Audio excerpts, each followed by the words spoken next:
forgot. This is what happened last Saturday night. Darren McFadden goes for an SEC record 321 yards on the ground. Today, he will try to perform in the same big fashion against a tough Tennessee team on the road. The Volunteers have been dominant inside their house at Neyland Stadium. It is our all-tell game of the week right here on Lincoln Financial Sports. A couple of 5-3 clubs going toe-to-toe, Tennessee and Arkansas. And hello again, everybody. I am Dave Neal. It is the second week of November, and in SEC football, there is a lot to be determined in terms of who will play in the SEC championship game on December 1st. In the East, it is all up for grabs, but the team that actually controls their own destiny will play today and wear the orange jersey, and that is Tennessee. If they can win out, they'll play, and the guy that's going to have to lead them there will be their quarterback, Eric Ainge, who has 15 touchdowns and just 5 interceptions on the season.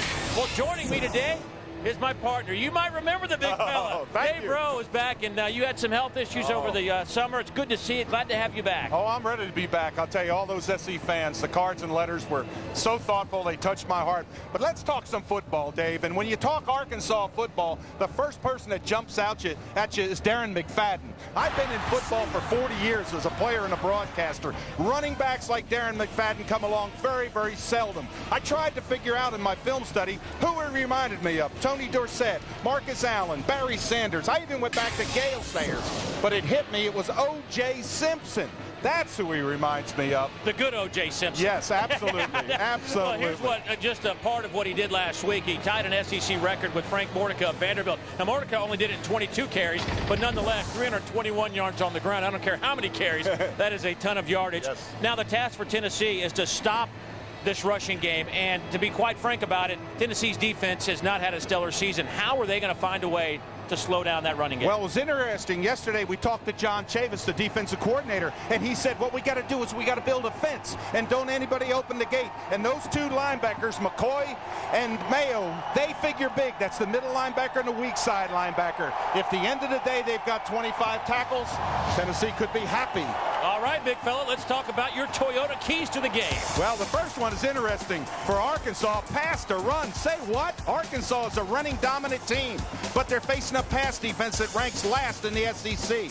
Marcus Monk is healthy. Watch out, they may open up the run with the pass. And for Tennessee, it's play keep away. David Cutcliffe, the offensive coordinator, he knows that Tennessee has got to keep the ball away from Arkansas. Sustained drives. That could be the huge key, Dave, keeping the ball when you're on offense for Tennessee. So many storylines that will unfold over the next 3.5 hours. Tennessee has won the toss, and they will take the football. Lennon Creer, the freshman, at the 5-yard line, out over the 25 to the 30 to the 35, and that is where Tennessee will set up shop. Michael Grant with the special teams tackle for the Arkansas Razorbacks. Our special teams specialist down on the sidelines, Dave Baker. What do you got? Dave, good afternoon and welcome in. The key thing for Tennessee today, if they want to keep Darren McFadden and company off the field, is Eric Ainge. He's a guy that has not gotten enough credit for playing through pain. We looked at that pinky finger of his yesterday. That thing is nasty, but he doesn't have it taped up now. He feels like he's better than he's felt in a month. And he says he's been throwing the ball well, despite the fact that that sails over the intended target. But you're right, we had a chance to look at it, and it was just a nasty-looking pinky that will certainly have some issues in the offseason. Take a look at this Tennessee offense. Obviously, Arian Foster has been the main cog in the running game. The offensive line has been pretty solid. Of course, I think those that follow football know how well they have protected the passer. Only 3 sacks allowed all season long. Second down and 10. Quick hitter to the outside to the 35-yard line. Goes to Lucas Taylor. Not much happening on that play. Tackle made by Michael Grant. Speaking of that Arkansas defense, here's a look at how they will line up. Front four led by Ernest Mitchell. 6.5 tackles for a loss. Marcus Harrison has been a catalyst at left tackle. And a linebacking corps. Weston Dacus has been the stud dog. 79 tackles. Second best on this team. Freddie Fairchild, number 44. Keep an eye on him. Missed most of last year, almost the entire season with a knee injury. He has been playing well of late.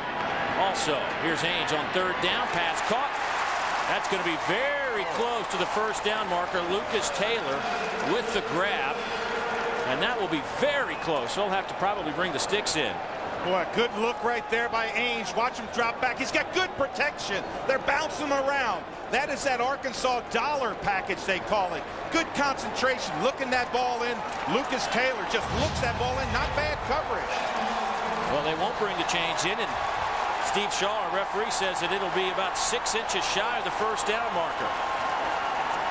Wow, 4th down. Quarterback keeper Eric Ainge picks up 2 on the drive. That'll keep this drive alive. Boy, just got behind that big center, Josh McNeils. Is that interesting? I think that Philip Fulmer knows that they have got to keep the ball. David Cutcliffe told us that. 4th down, you're on your own 45, and you go for it. Wow. Well, that's the whole the deal with Arkansas. The way to keep them off the field is don't give them the football. Yeah, David Cutcliffe said, I want to know when we have 4 downs. He just saw it. Here's Taylor again. Catches it immediately for a gain of 3 and then gets driven back. His progress will take him into Arkansas territory. Boy, you know, as you look at this Arkansas defense, Dave, that dollar package that they come up with, it's 3 down linemen, 1 linebacker, and then it's 7 defensive backs. That's an incredible look. And when you're up there on the offensive line, you don't know who's coming. So they're going to try to put a lot of pressure on Eric Ainge today. Arian Foster still in at tailback. 2nd down. 2nd and a short 7, long 6th. Lucas Taylor, the receiver, to the near side. Bunch set to the right. There goes Foster. Close to the 45. That'll bring up a 3rd down and about 4. But back to what David Cutcliffe was telling us yesterday. He says that, you know, he's in constant communication, obviously, with Philip Fulmer. And he says on 1st or 2nd down, Coach, are we in 4-down territory? I need to know. That's going to determine how I make some of my calls. And I'm sure they're having that discussion right now. Oh, absolutely. You go for it on 4th down, the first series on your own 45-yard line. Now, there's Reggie Herring, the defensive coordinator. What an animated guy. David Cutcliffe said he deserves a penalty when he comes out on the field. He brings some energy, no question. There's Foster. And that should be good enough for a 1st down. Marcus Harrison led the charge for the Hogs, and that will move the chains. So a nice drive by Tennessee here to open up the game. Nothing fancy. It's been a quick hitter to the outside. Lucas Taylor. A couple of runs by Foster. Well, when you run that 34 defense, you think as you're an offense that you can control those 3 spots. Now they're in a 4-3. So you think you can control those spots, and Tennessee up front has been able to. Pump fake, lofts it up, and interference will be called. Lucas Taylor, that is man beat Michael Grant.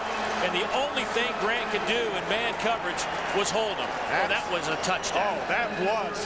Ainge gave a perfect fake on the out and up play. He gave that fake, and I mean to tell you, Grant bit on it like a sandwich. And all of a sudden, Lucas Taylor came clear. The only thing he could do was grab him. Holding, number 8 on the defense. That's a 10-yard penalty from the previous spot. Automatic 1st down. Now, Ainge has been picking him alive. Now, watch this little fake right there. Now, that's where Grant bit on it. And look at there. He was just holding. He was holding Taylor for all he was worth. Well, that'll move the football down to the 31-yard line, and a fresh set of downs now for Tennessee. We'll line up in the I formation. Foster still in at tailback. Dave, we talked about that 4-down area. They may be 4 down all day because now you're at the 30-yard line. You know you're in 4 down territory. Here's Ainge, quick hitter to the outside. Austin Rogers. He's close to the 20, down to the 21-yard line. That'll be a gain of perhaps 10, close to the 1st down. And it's really interesting. The defense at Arkansas is playing on the outside. They're playing off on the corners. Usually they play press man where they're up in your face. But they're playing off, getting it deep. What are you seeing down there, Buzz? You know, it's interesting, Dave. I kind of think of David Cutcliffe as the Greg Maddux of offensive coordinators because he's big on tempo. And what he'll try to do in a lot of different ways is to change the tempo. You saw on the 4th down, it was a quick snap. Now he's come with the no huddle, and he's trying to keep that Arkansas defense off balance. That's exactly what he's doing, Buzz. What happens is when you come on that quick huddle, you don't allow the defense to make personnel changes. So they have to leave in whatever is in there. You can't make that quick exchange with man for man and go. And that's what Reggie Herring, that's the battle he has today with his defense, trying to make changes, getting situations. This Arkansas defense, folks, over the last 6 games when they're 5-1, they're allowing just 14 points a game. I mean, they've been good in the last month and a half. Well, they come at you in so many different looks. Foster the single setback. Second down and very short. Ainge will throw it. Batted in the air, and it falls incomplete. Wendell Davis batted it in the air. That's Luke Stocker, the third tight end. Actually, 4 tight ends available today. Brad Cottom, the senior, the older brother of Jeff Cottom, also available today. He's been out all year with a broken wrist. And there you see Darren McFadden. He doesn't have a carry yet. I mean, he's 0 for 0 for it. Flag comes down on the keeper by Ainge. He has enough for the first down. We'll see if it holds.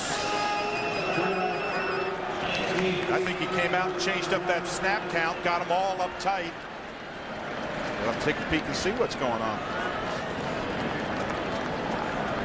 Offsides, number 96 on the defense, lined up in the neutral zone. 5-yard penalty, 1st and 10. Take a look at our Alltel head-to-head challenge, brought to you by Alltel, of course, the official wireless partner of fans. Last time these clubs met was a monumental clash of Titans, 41-38, 6 overtimes to determine the winner. One of those classic SEC just great football games. Ainge to the corner of the end zone. Austin Rogers, the intended target, just off his fingertips, incomplete. Well, I think Rogers, when he was looking that ball in, he's looking back into the sun perhaps, but he just misjudged it. That ball was well thrown. Watch the thing just drop in there. And it was right there, covered by Richardson. But how about Ainge? Boy, you can see he's really on today, Dave. He's right there with his passes, and he can put strings together. Eric Ainge, the senior, out of Hillsboro, Oregon, averaging 237 yards a game through the air. Handoff to Foster, nothing happening. Gain of a yard on the play. Malcolm Shepard crashes in from his end position. Take a look at our red zone, powered by Honda Generators for the ultimate tailgating experience. Tennessee in SEC contest, 11 touchdowns, 19 possessions. And with Daniel Lincoln, you know you're pretty much guaranteed 3. This guy's been phenomenal this year. 3rd down and 10. 3 receivers all bunched up to the near side. Now if you're Reggie Herring, do you come after him? I think you do. You don't let him sit back there. Ainge fires, passes caught by Rogers. Touchdown, Tennessee. He broke a tackle and got it to the end zone.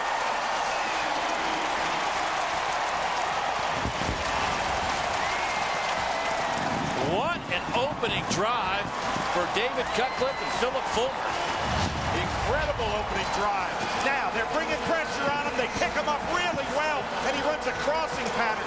A lot of times Arkansas plays that man underneath, and crossing patterns just tear you up. Bruce Pearl's got to like that. He's all about offense. His club wins their opener last night against Temple in front of 21,000. Daniel Lincoln in to attempt the point after. Snap is good, hold is good, and Lincoln connects on the point after touchdown. So Tennessee strikes first. They lead it by a touchdown. The Alltel SEC Game of the Week is being brought to you by Alltel Wireless, by Ruby Tuesday, by Chevrolet, by Chick-fil-A, by Lincoln Financial Group, by Suzuki, and by Crystal.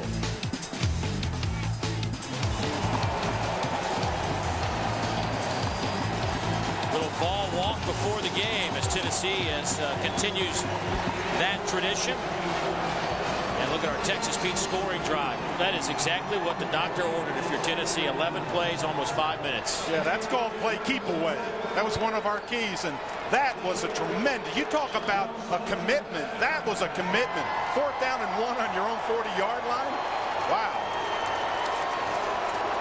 So Tennessee will kick it off. Chad Cunningham, the freshman out of Dawsonville, Georgia, will deliver it to either that man, Darren McFadden, or perhaps the best return man, Britton Colquitt kicking off. My apologies to Britton, or Felix Jones. It'll be Jones at the 5. Felix Jones to the 35. And pushed out of bounds by Dennis Rogan, and a flag comes in, and that may be a face mask. How about Jones? Everybody knows that he's going to burst it up through there. Everybody.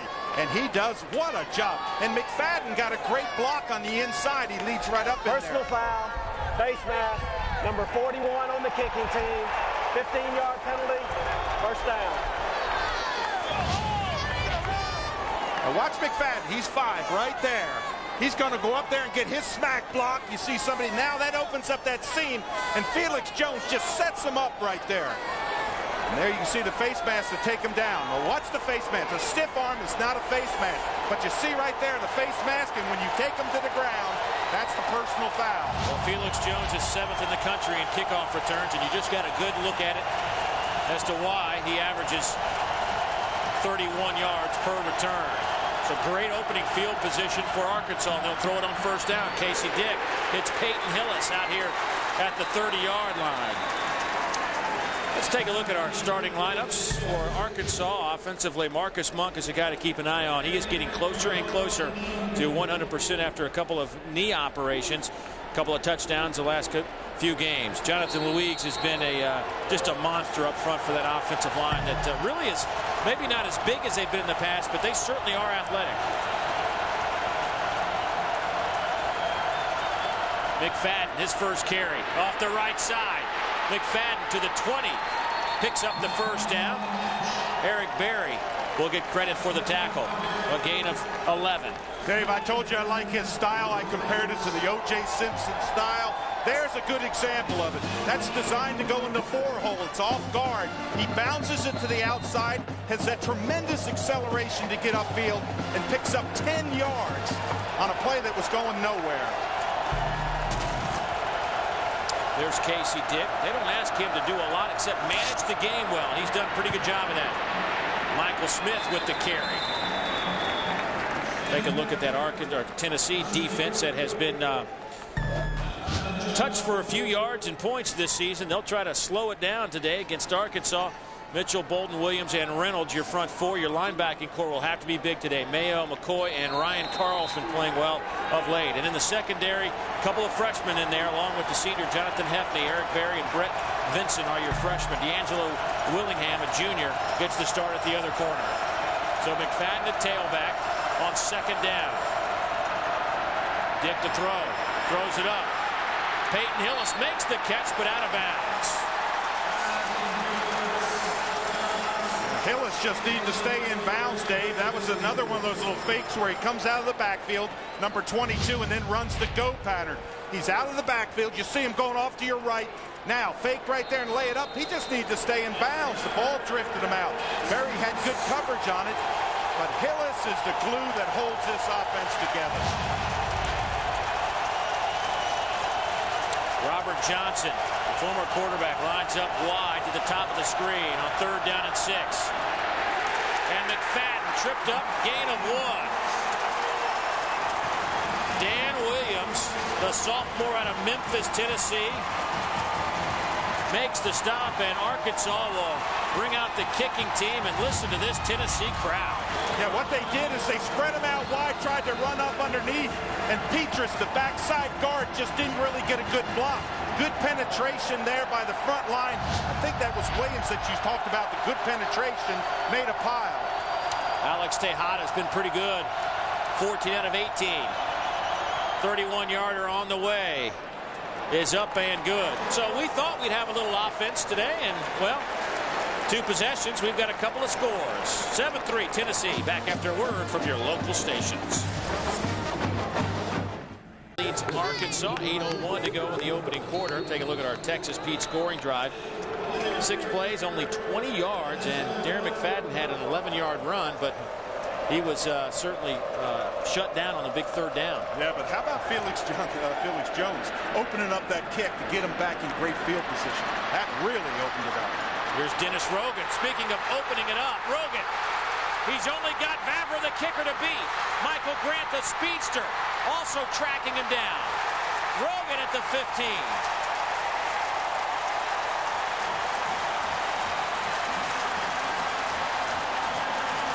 Take that, Felix Jones, says Dennis Rogan. Wow, when you kick deep, you out-kick your coverage. Look at how fast he gets upfield. Now, see that seam, break to it, and use that incredible speed. I'll tell you one thing, if they don't turn it back right there, he runs it in. But good turn back by Arkansas. But now, Tennessee playing keep away. This is a part of playing keep away. Arian Foster, tailback. Talk about good field position. Yeah. 1st and 10 from the 15. Here's Foster off the right side. Breaks a tackle down to the 10. He'll get 5. Rashad Johnson, safety, steps up to make the play. Boy, Dave, running backs, they always say, how many tackles do you break? And that's what Arian Foster did that time. From the outside, Michael Grant came up. He had him turned in. He gave him that little stutter step and went around him for 5 yards. Reggie Herring saying, hey, we've got to get penetration. We've got to get something. Got to get a turnover. I think Arkansas is stunned right now. Here's Foster, dances and gets nowhere. No gain. But a flag comes in right at the goal line. Matero Richardson down there battling what looks like Lucas Taylor. Boy, that was 20 yards away from the play, Dave. You don't want to do no cheap shots. No, don't take a shot right now because it's free. Officials are not going to let anything like that go on. After the play, dead ball, personal foul, number 9 on the defense. It'll be half the distance to the goal. It'll be 1st down and goal.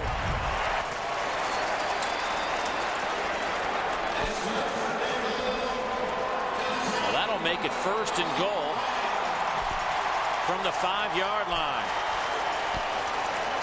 I was going to bring up 3rd down and about 5, but the penalty now gives them a fresh set of downs. Now, if you're those big hosses with Phil Fulmer up front, what you do is just power that football in. Don't go wide. You know this is my favorite time. Go ahead and say it. Man on man, big man on big man.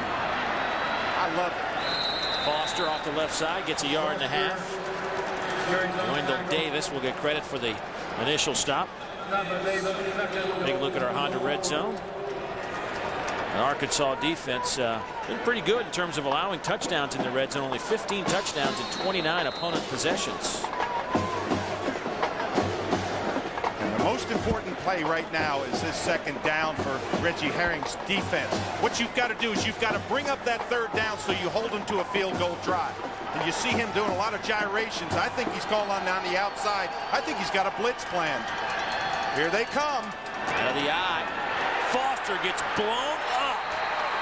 Trying to break some tackles. Whistle blows. They'll spot his forward progress at about the 8-yard line. But Weston Dacus came in untouched. Yep. He almost got the handoff. He really did. Dacus is number 30, and what he does is shoot the strong side gap. He's going to shoot right through there. Look at that. Just stick him right in the backfield. You're right. He almost got the handoff. Again, sneak through. That was what you call just an explosive defense. Come after him. If they score, the heck with him. That's the way Reggie Herring coaches defense. Go after him. Talk about your all-out sellout. Here comes another one. Oh, they picked him up. Haynes fires. Pass is dropped at the 5-yard line. Looking for Hancock. And Quinton drops it. And that'll bring out the Tennessee kicking team. Look at our Aaron scoreboard. Now Alabama trying to rebound from a tough loss last week, up 6-0 over Mississippi State. Dave, this is a huge series for Arkansas. They had first down, as you said, on the 15-yard line. They held them to a field goal. That is a real pat on the back for a defense. Daniel Lincoln, 16 out of 18. Make it 17 out of 19. The freshman has been solid all season. Tennessee leads it by a touchdown. SEC football is brought to you in part by Chevrolet. You look at the Doak Walker Award trophy handed out to Darren McFadden a year ago. He's back to return this kickoff along with his teammate Felix Jones. Britton Colquitt to kick it off. The last kickoff, Felix Jones returned it 75 yards, but Tennessee stood tall, only allowed 3. This time they squib kick it to the near side, and that will eliminate Felix Jones and Darren McFadden. Ezekiel Smith falls on top of it for Arkansas. Look at our Advanced Auto Parts drive to the SEC Championship, SEC East standings, and you look, I mean, it is jumbled up. Tennessee, only because they played fewer games than Georgia, sits in second, but they hold their own destiny. Meanwhile, LSU, they control their own destiny as well. It has been a crazy year in SEC football. Casey Dick will throw it, batted in the air, and nearly picked off. Xavier Mitchell, the senior out of Long Beach, Mississippi, able to put his big paw on it. That's exactly what you want to do if you're a defensive player. Right side of your screen. Come in now. Get your hands up. It's like throwing through the woods. And that's one of those big timbers right there. And you're right. He almost came up with that. Oh, Houston Nutt. I bet he jumped. Oh, no. That's not what we want to see. And now they're in the wild hog formation with McFadden at tailback. He will hand it off to another speedster, Michael Smith, trying to get the corner, and Tennessee played it very well. D'Angelo Williams makes the stop, but Tennessee had that play stretched completely out from sideline to sideline. And Dave, you said a key word, stretched. That's exactly what you want to do, stretch it to the sideline. Our first and 10 line brought to you by IKBI Incorporated. IGBI, building vision, building relationships. Here's third down again.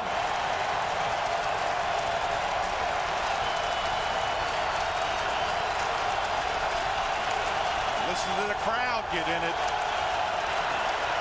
Casey Dick will set up a little middle screen, and McFadden is hit. Picks up 2 yards on the play, well shy of the first down. And Gerard Mayo, his job was to find 5. Absolutely. We talked about Mayo, number 7. We said he has got to be a big factor, and the crowd played a factor, and Mayo just zeroed in on Darren McFadden on that little slip screen over the middle. Didn't come up with anything. Now Arkansas's got to give the ball back to a hot Tennessee team. Jeremy Davis with a wobbly line drive kick that hits. Dennis Rogan will pick it up and field it and take it out over the 20. Got about 7 yards after the dangerous play. Well, are you hungry for a big win? Chick-fil-A and Dr. Pepper have partnered to bring you 40winners.com. Each day of the promotion, one lucky fan will win a trip to the SEC, ACC, or Big 12 football championship game, and another fan will win free Chick-fil-A food for a year. Register at 40winners.com, but do it soon. The promotion ends on November 17th.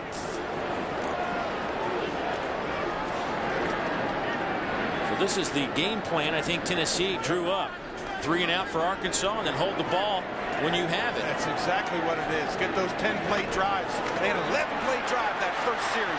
Here's Montario Hardesty out to the 25-yard line where he's run out of bounds. Gain of about 3. His first carry today. Freddie Fairchild will get credit for the tackle. Good blocks up front, and they made the corner, Dave. And when they make the corner, if you can pick up 3-4 yards, and I asked David Cutcliffe, I said, what do you want on that first down? He said, I want 4 yards. If I can get 4 yards, it brings up 2nd and 6.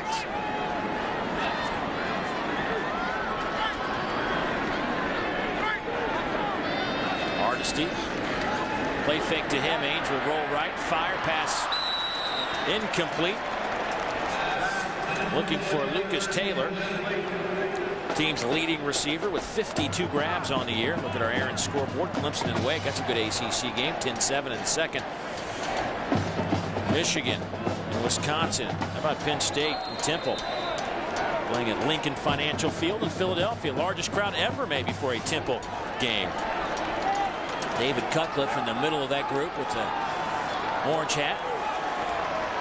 I'm glad you spied that one. Hard to see. Yeah, he's being hidden a little bit. Low snap. Batted in the air. That's the third pass we've seen today by both teams that has been batted in the air. Marcus Harrison got his big paw on it. Well, I know Tennessee's going to have to give the football back up, but I see a very confident Eric Ainge. He reached down that time. You take your eyes off downfield, and he was throwing a strike. Put your hands up. It's like throwing through the forest. Marcus Harrison does it. So Ainge will head to the bench as the punt team comes on. Norton back to return the punt. He stands at the 35.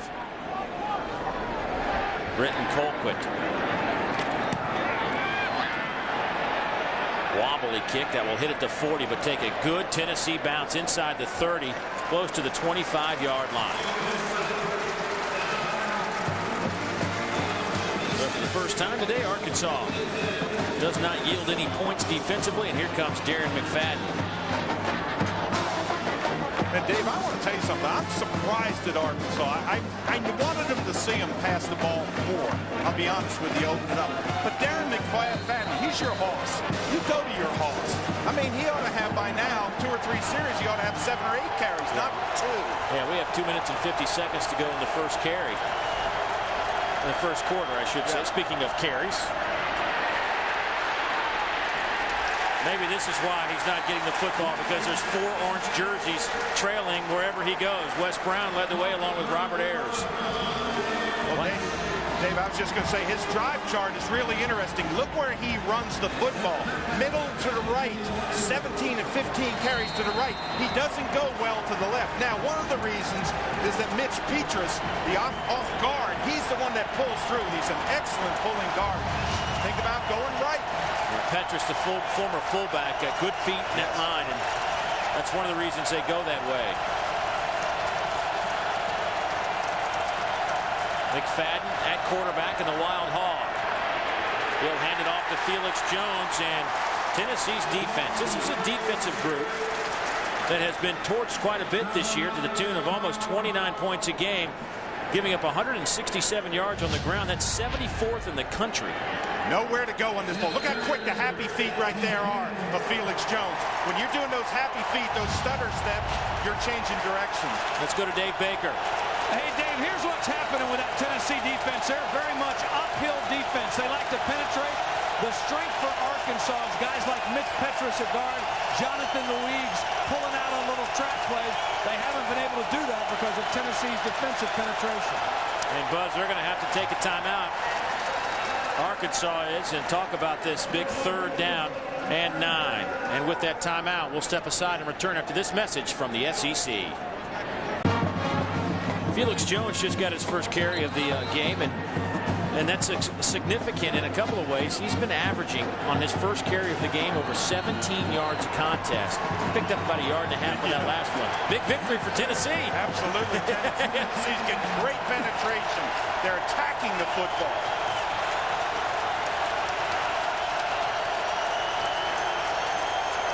So McFadden and Jones will line up side by side in the backfield. McFadden at quarterback. 3rd down and 9. It's Felix Jones, and he loses 3. Ryan Carl, the senior out of Franklin, Tennessee, with a big play. This defense is playing like they haven't played all year. Well, they are playing well. They're forcing them to go east-west. That's along the line. When you're ducking out there and you're getting penetration, and that time it was by Ryan Carl, you're having to go around the pile. It allows that quick linebacker and secondary to come up and make the tackle. They are stuffing Arkansas at the point of attack. Stay tuned. Coming up, we'll have a look at the Firehouse Subs home field advantage. Nearly blocked, may have been blocked. Low kick, bounces at the 45. And will die at the Tennessee 43-yard line. I think somebody got a piece of that ball. Jeremy Davis averaging over 40 yards a kick. None have been blocked all season. And Dave, I think that ball was blocked. I thought he was real deliberate. I just thought he was slow going through his motion. I think you're right.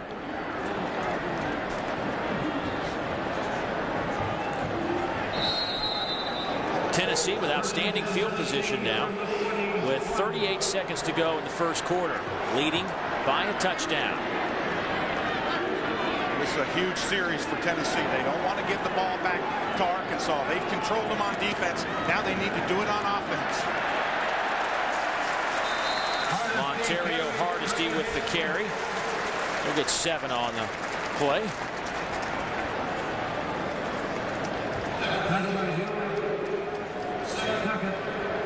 These are two clubs that came in here pretty hot, 5-1 records over the last 6 games, and you know Arkansas's won 3 straight. Of course, an impressive win last week at home. But today, Tennessee has gotten off to a very good start here at home. This club is 5-0 inside Neyland Stadium this year, and playing well as the first quarter is in the books, and the Vols will take a 10-3 advantage. A lot to play for in the SEC, a lot at stake today. And we've got a lot more football on the way, right here on Lincoln Financial Sports.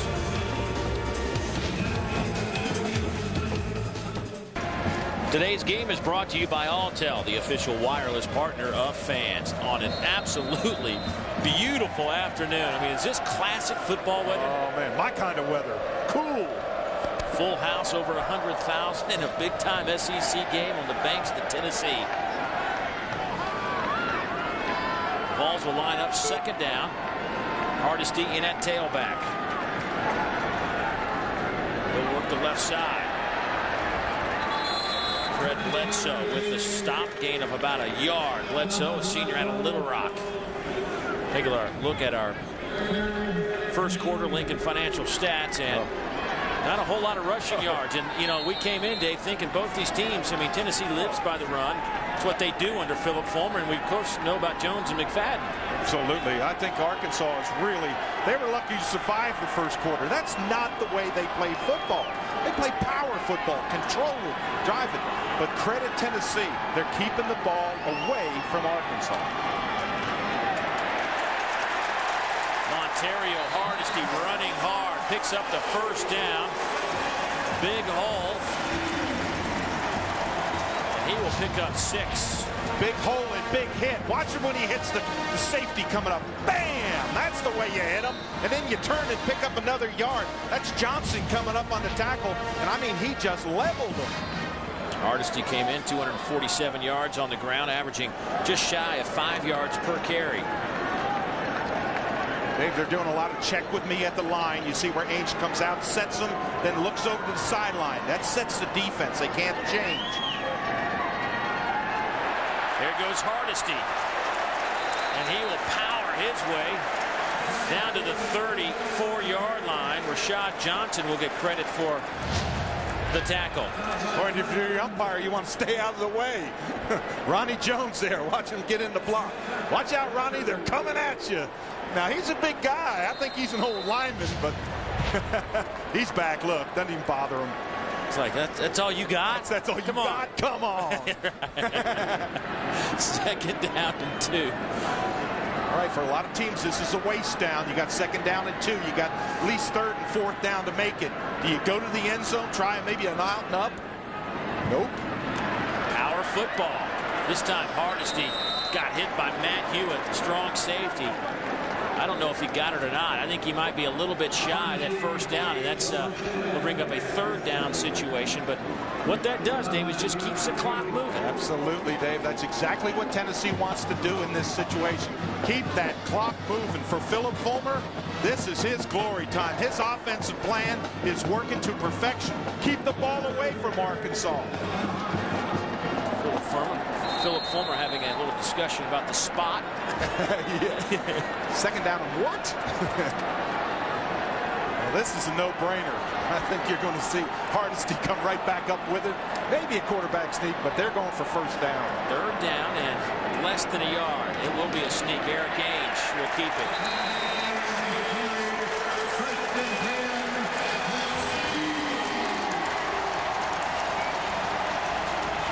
And as long as they keep picking up first downs, number 5 in white won't have a chance to put his hands on the football. And when you're able to get 2 yards on the quarterback sneak, you have to thank those big offensive linemen. McNeil 50, Parker 75, McClendon 65. They're coming off the line. There, see, he sets him. Now he comes over, looks at the call. Cutcliffe calls the call in. They're ready to go. Hardesty still in at tailback.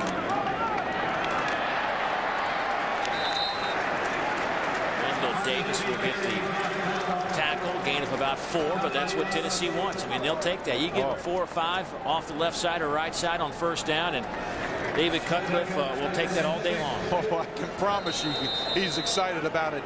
And that time it was Big Parker and Chris Scott driving off that ball. 75, 79 coming off there. This is man on man, nothing fancy. Big boys, Parker 305, Scott 305. McClendon 330. Here's Hardesty. Hardesty not 300 but 205 and can dance around and pick up a first down. Boy, what a dance at the line of scrimmage. This is designed to go off the right guard, and he cuts it back. It's designed to go over here, and it doesn't. He cuts it back then and sees that little stutter step. Again, backs inside. Excellent. And you see at the last minute, putting those hands around that ball protection. Matt Hewitt with another tackle. He leads Arkansas with 82 coming into this game.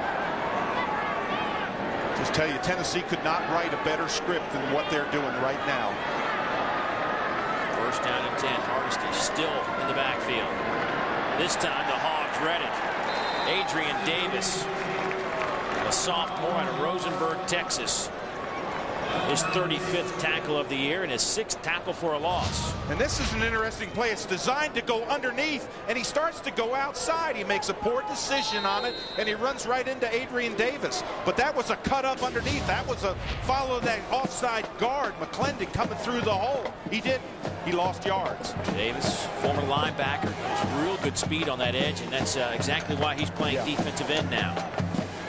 Hardesty will take a break. That means Arian Foster back in the game at tailback. Now see if Arkansas comes after him. A fresh Arian Foster trying to get the corner. Picks up 7. And Matt Hewitt hanging on for dear life.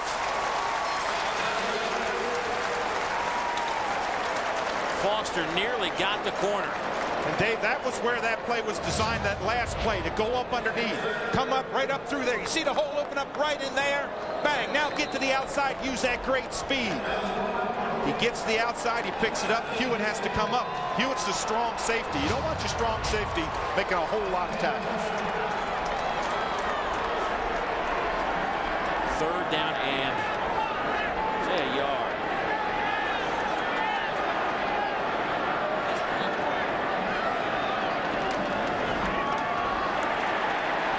Happening. A loss of maybe 2 on the play. Malcolm Shepard, Ernest Mitchell, that front 4 really just won the line of scrimmage on that drive. Absolutely. Get ready to your block. Come up there. Let him hit you right in the chest. You see number 90, Ernest Mitchell, in there. That's smack mouth. That's where you just level them.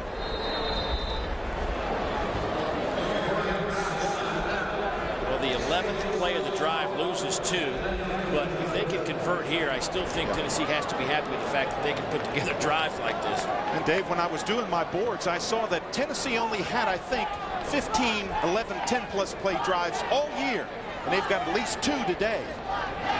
That's a real mark of an offense. Lincoln is hit from 25, trying from 28, and he converts. So 12 plays in that drive. Philip Fulmer will take the 3. They lead it by 10 here in the second quarter.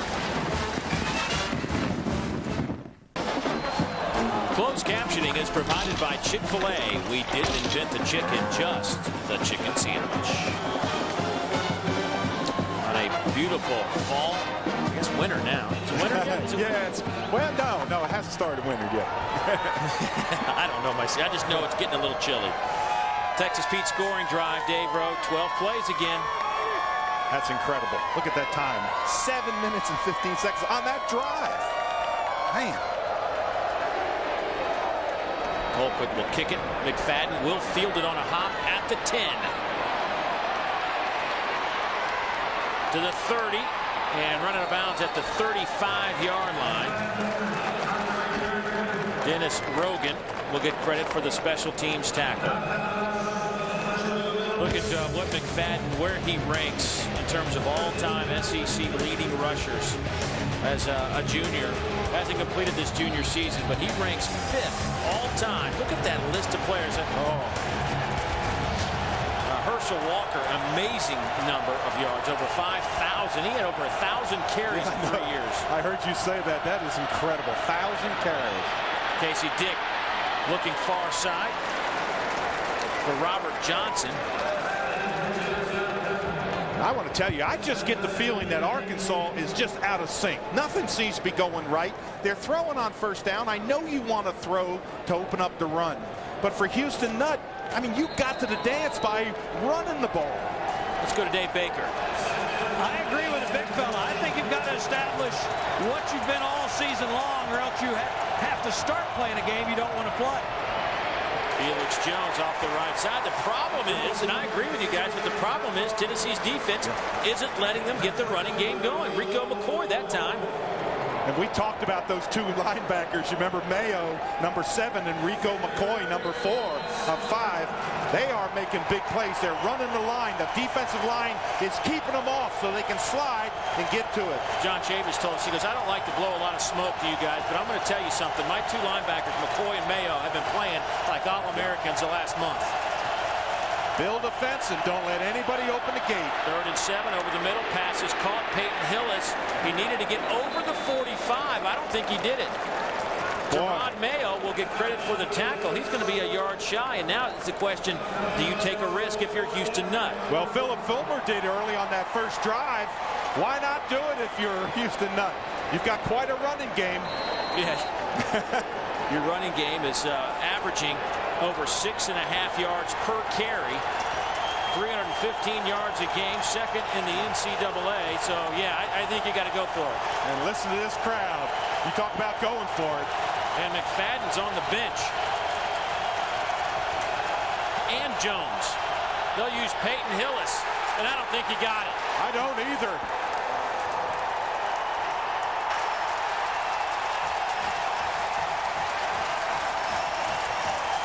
I think it was Reynolds coming underneath, and they got great penetration. And there you've got your best running back in McFadden and Jones there on the bench. And look at the penetration over top. There's nowhere to go. You see the yellow line? He didn't even come close.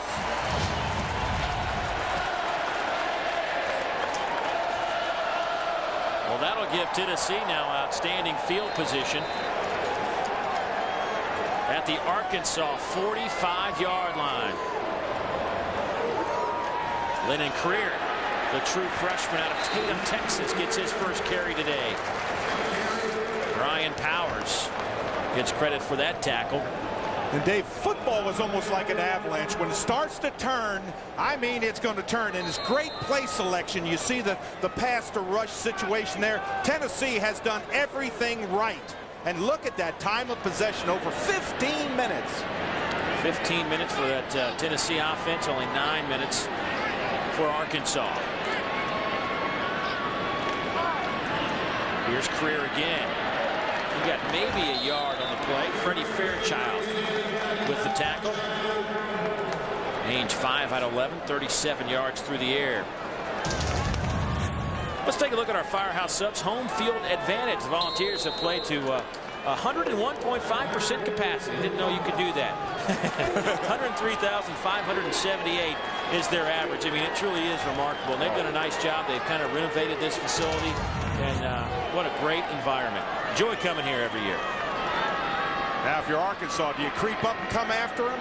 I don't think you can let Ainge sit back there.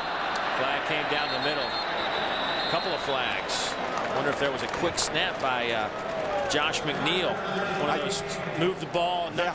Well, I saw one of the defenders jump into the zone. And I think that's what happened. I think he maybe gave that hard count, you know, where you emphasize you've been going on 2, you emphasize it, get him to flinch. Yeah, it doesn't appear McNeil's going to be the guilty party at the center. It's going to be, he might have been forced to double clutch with somebody in the neutral zone.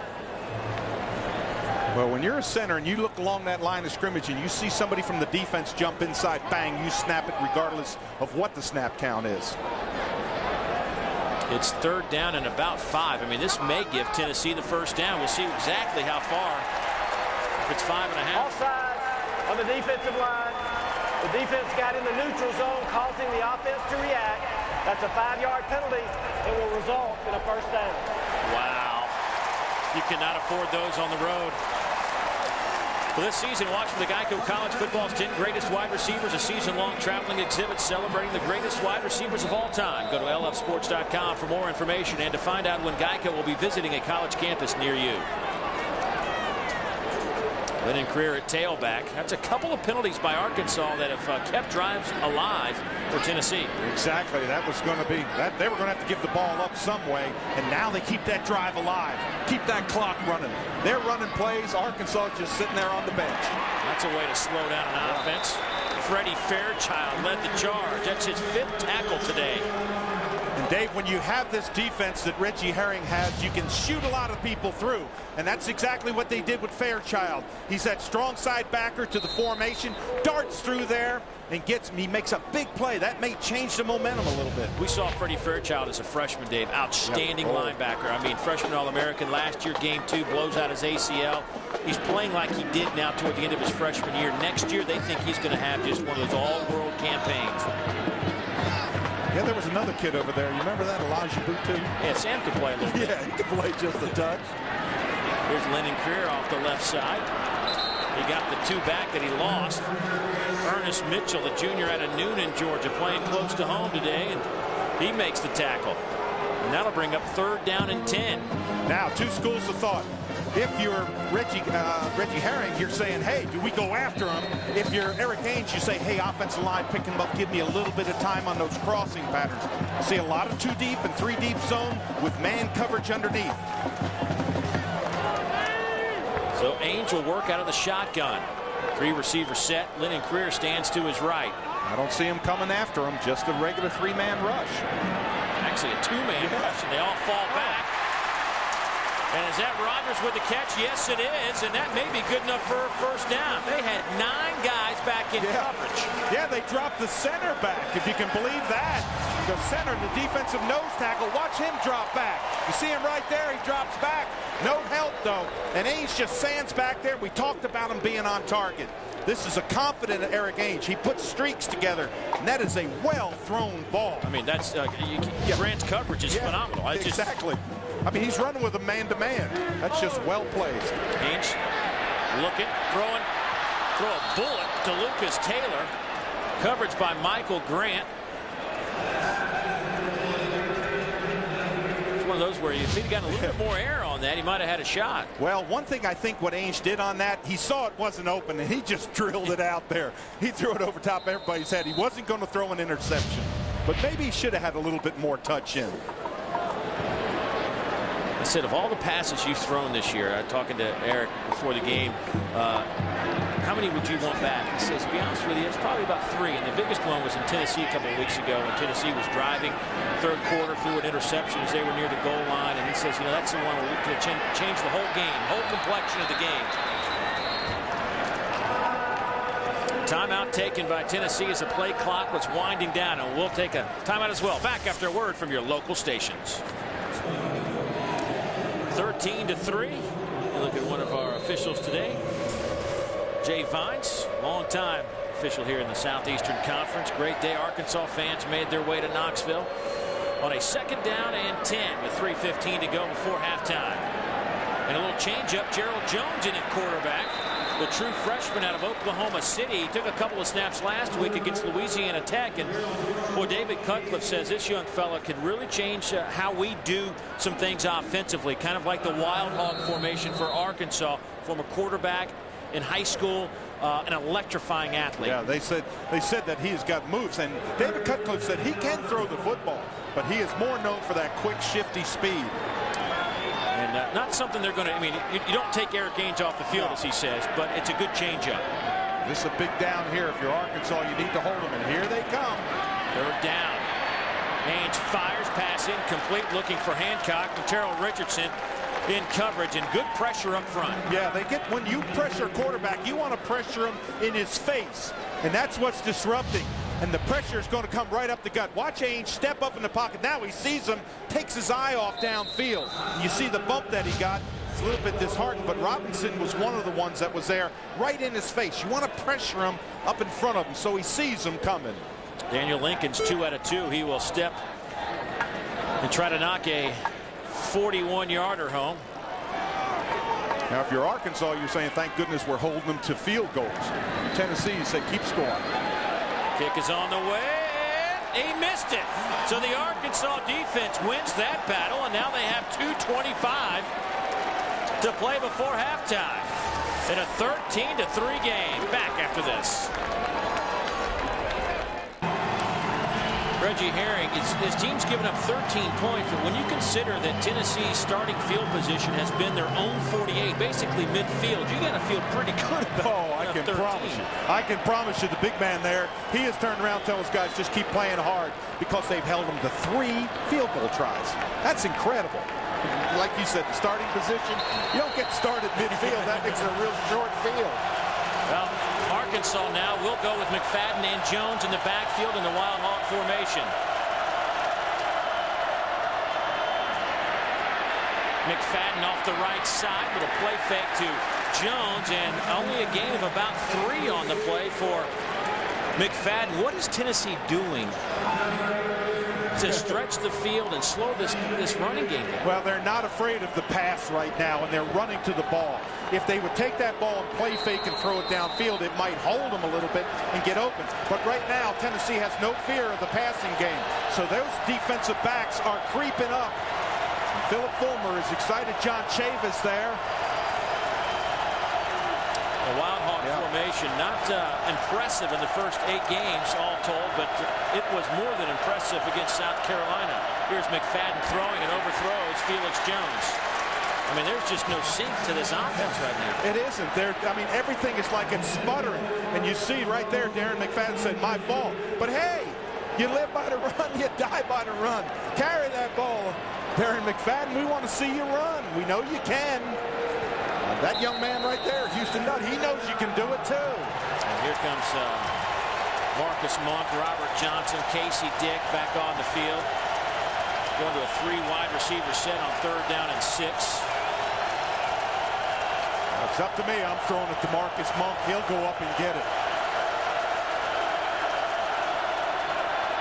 They'll hand it off to McFadden, and he's shy of the 1st down. And if you're Tennessee, you might think about taking a timeout. Sure might, with 1 minute 20 seconds left. Take that timeout, you're going to get a good position. They just did. Took a timeout, stopped the clock at 1:24. And with that timeout, we will step aside. I'll be back after a message from the SEC.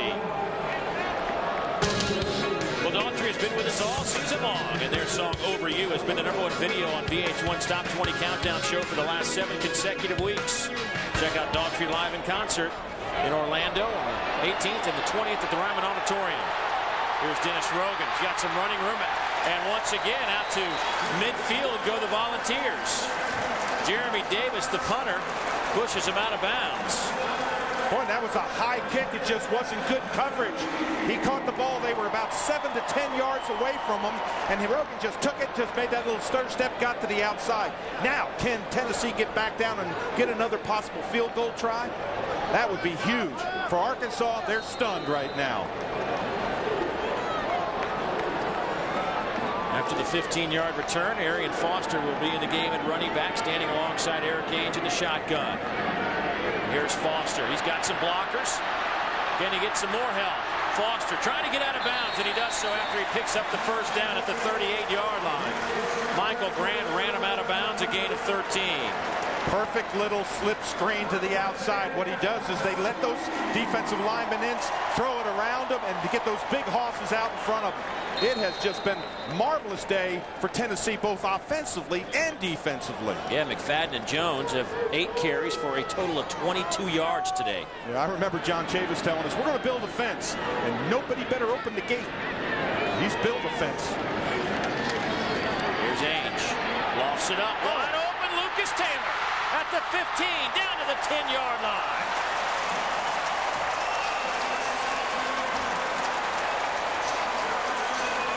$29 yards. And Dave, how about Eric Ainge looking downfield and picking up his wide open, broken coverage on the weak side. Now watch this. He looks, scans the field, and then just throws it up. The one thing you don't want to do is overthrow Lucas Taylor. But just a great play, good pickup. I was really surprised that Ainge looked all the way back to his right and found Lucas Taylor. Flag comes down, and a gain of about 2 by Foster, but I don't think that play will stand. The worst thing for Tennessee is it took some valuable seconds off the clock. When Philip Fulmer walks about 5 yards out there and says, what is that? Offsides, number 96 on the defense. Whoa. Half the distance to the goal. Repeat first down. Malcolm Shepard getting a little head start. Didn't see that coming. Well, here's a look at the red zone, powered by Honda Generators for the ultimate tailgating experience this season. Tennessee 27 TDs and 40 possessions inside the red zone. That's 5th, 67%. Ainge will throw it to the corner, off the fingertips of Josh Briscoe. Boy, that was a rope, that one he threw. Man, you talk about a rope. This is an interesting pattern. Just come underneath. You're trying to rub them off. They're playing man, and that's just a pass. I mean, that was right on the mark. There's no question Eric Ainge has a good arm. Yes, he does. Now, remember, you still have that timeout, so you can run it if you want to. Ainge. Incomplete. Oh, that was excellent. Norton on the coverage, looking for Briscoe. Crowd wanted a flag, but from our angle, it just looked like solid coverage from Norton. 27 is Gerald Norton, and he just, look at this, doesn't get that backhand. Well, that backhand was riding on the back a little bit at the tail end of that, but he got that. Take it back. Yeah, I know. Pictures don't lie. Boy, great shots from Mark Crew, but that showed that right hand up on his back. Might have got away with one there. 17 seconds, 3rd and goal. 1 timeout left for Tennessee.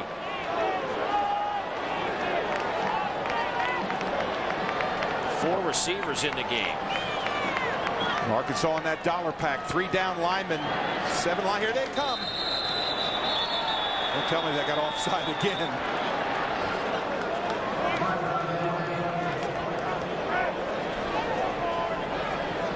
I thought Arkansas jumped in the neutral zone again. Before the snap, false start, number 65 on the offense, 5-yard penalty, 3rd down. We'll go to Yahoo Sports to see over 50 Lincoln Financial Sports SEC football and basketball games. And for only $4.95 per month, you can hear thousands of audio broadcasts. Be sure and follow your team all season long at Yahoo Sports. Well, a tough decision right here for Reggie Herring. Do you come after him? You don't want Eric Ainge to sit back there and look downfield. You're going to reset the clock to 17 seconds. On 3rd down and goal. Still have that timeout that they can use if they throw underneath and get caught without getting into the end zone.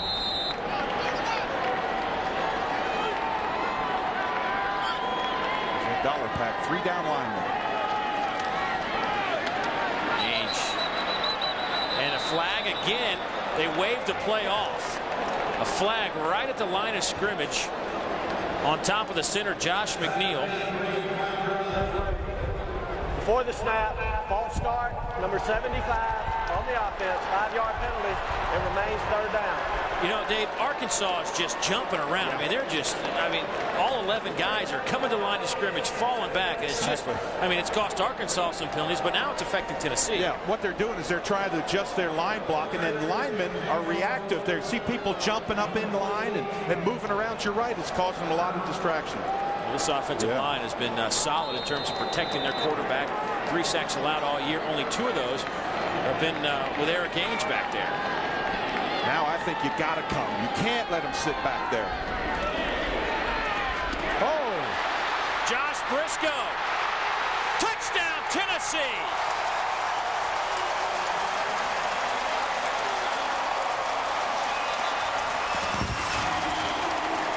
On a 3rd and goal from the 15, Briscoe takes it to the end zone.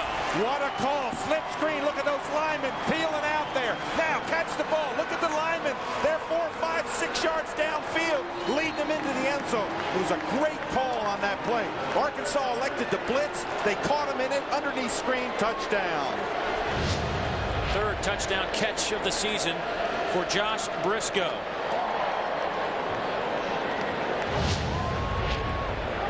And that play is going to be under review to see if he actually got into the end zone. You see if his knee is down, and it looks like he's laying on top of the Arkansas defender, and the ball is across the plane. I think that's a touchdown. I do too. We saw him stretch at the end. Houston Nutt doesn't hope it is, but we saw him stretch at the end. But you're right, Dave. That knee didn't look like it went on the ground. Looked like it was on another player. On the field is confirmed. It is a touchdown. And that is a huge touchdown. You can't keep giving a team that can move the football like Tennessee field position at midfield. You can't do it. Gosh, we were talking about their average starting drive position being at midfield, and they started the last one in midfield. So that keeps up. Here's Lincoln for the point after to make this a 17-point game. And he does so. I don't think there's many people that follow the SEC or college football around the country that expected this. That 17-point Tennessee lead. We'll return after this message from the SEC. Crowd jumping for joy as Tennessee leads at 20-3. Next Saturday at 12:30 Eastern, we'll have some more folks jumping. It's a good one. We'll head to Athens between an Eastern Division tilt, number 24 Kentucky and 10th ranked Georgia. Andre Woodson, of course, has been sensational this year. And how about Knowshon Moreno, the running back at Georgia? What a debut season for him. Log on to SECRoadTripPlanner.com and find the quickest routes and all the info you need traveling around the SEC. Britton Colquitt to kick it off for Tennessee. Jones and McFadden back, and of course, every time they get their hands on the football, it is a scoring opportunity. Absolutely. But who would have thought that Jones and McFadden would have 22 yards in the first half? Thompson, the tight end, picks up the squib kick, and that'll leave 6 seconds on the clock. I mean, this is just, when you go to the locker room, you just got to wonder, what do you talk about if you're Arkansas? Well, you talk about getting back to basics. You talk about doing what they do right, and that's run the football. They have not been able to run the football. They haven't been able to pass it. They're lucky that they're only down by what they are. With 43 yards of total offense to this point. Here's McFadden. And he will pick up 6 on that carry. That's just an impressive display by this Tennessee defense. Haven't said that a whole lot this season, but it has been a good first half of football for the Big Orange. Felix Jones, 3 carries, 3 yards. Darren McFadden, 6 carries and 24 yards. But I think Arkansas might have taken a timeout with 1 second left. Good timeout. Everybody's running off the field, but you know what?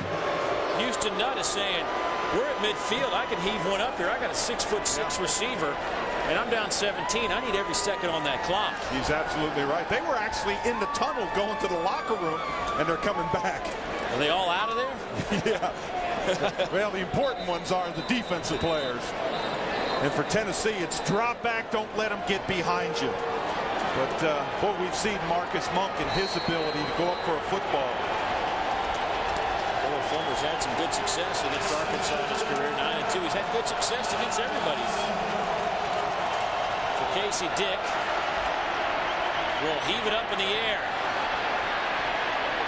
Batted around and intercepted. Eric Berry will take it. Berry, a great athlete, will try to get a couple of blocks. And he falls at the 38, but that'll do it for the first half. The first half owned and dominated by the men in orange. Listen to this crowd.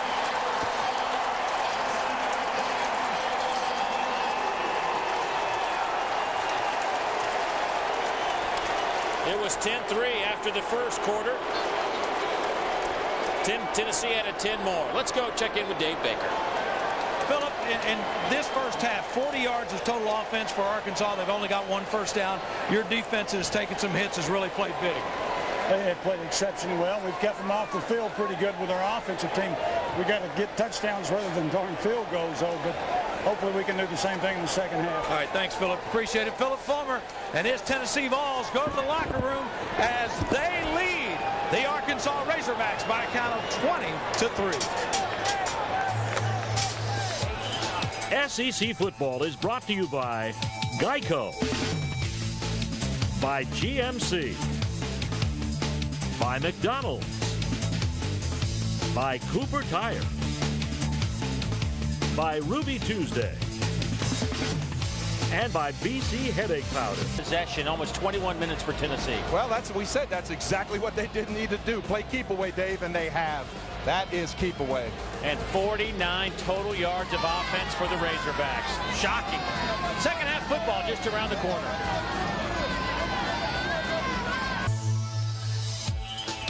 SEC football is being brought to you by Aaron Sales and Lease Ownership, by Toyota, by Firehouse Subs, by the new AT&T, by Pizza Hut, by Academy Sports and Outdoors, and by Advance Auto Parts.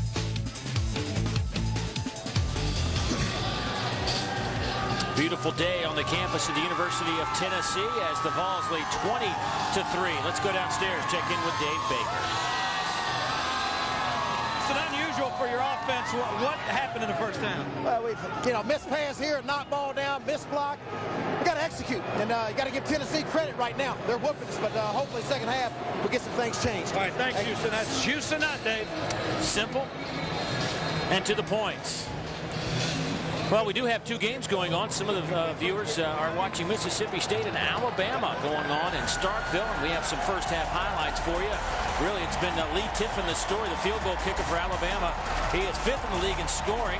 3 field goals in the first half. It was 9-0, and then John Parker Wilson gets picked off in the end zone about 4 yards deep. That's Anthony Johnson, and watch him go. This is with just 12 seconds to go before halftime, and a big play for the Bulldogs as they take a 10-9 lead into the break. Last year, the Bulldogs knocked off Alabama in Tuscaloosa 24-16. Can they pull off another one?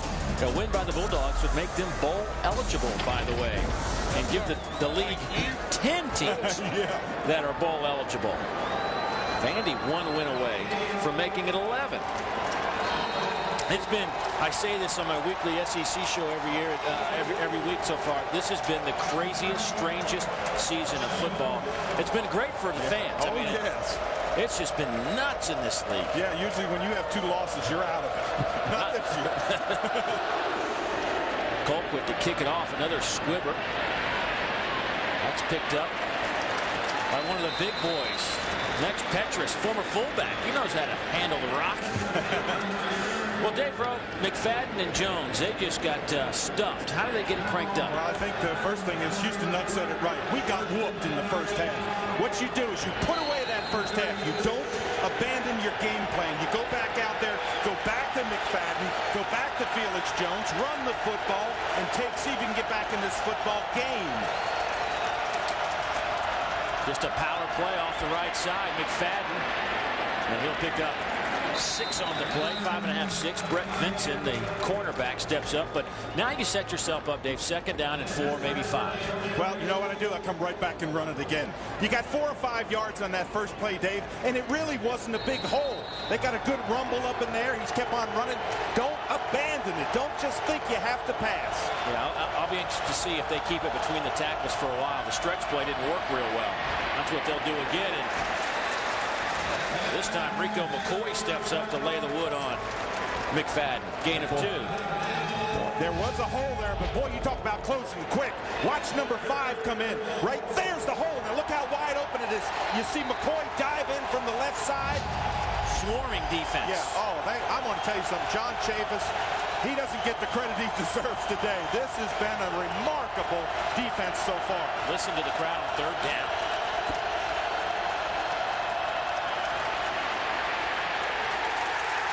Oh, boy.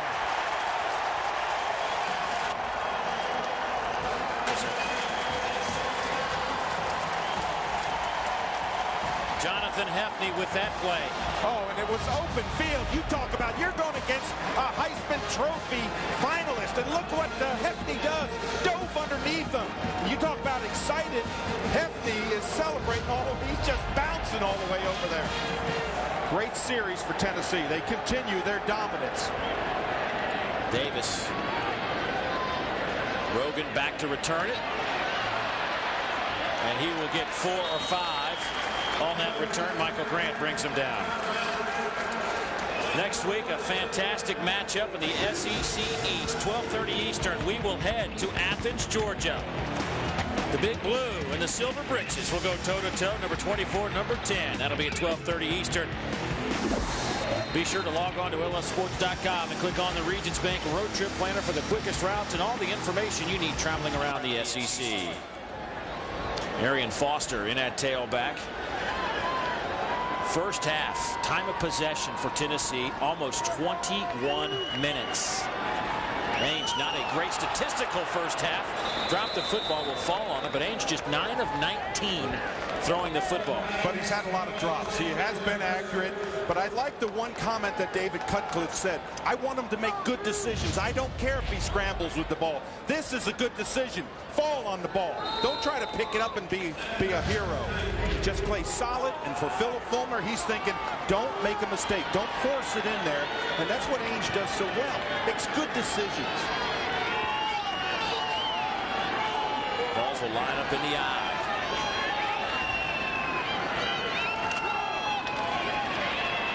Here's Foster, nothing happening. Adrian Davis crashing in from his in position with that stop. Davis has had a good first half and a nice play here in the opening play of the 3rd quarter. Yeah, I really like Adrian Davis. I like his penetration. He's got good form fundamentals. Gets in there, uses those hands. He's lanky at 6'4", 240, but he'll put a few pounds on when he gets past his sophomore year. Former linebacker moved to that in position. Here's a 3rd down and long. 3rd and we'll call it 12. There's that dollar. 3 down lineman. You see the backers all creeping up in the holes. Ainge has time. Fires. Pass caught. Austin Rogers first down at the 40.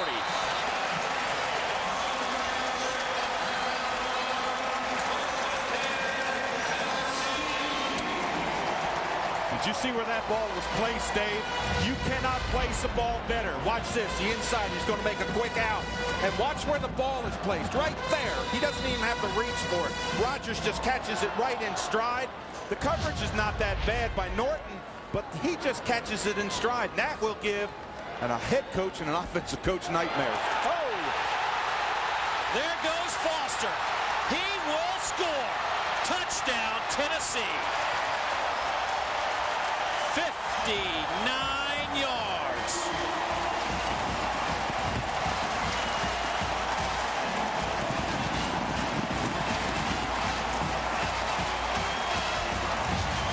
Dave, they have worn out this left side off tackle. You don't see anybody. He comes through untouched.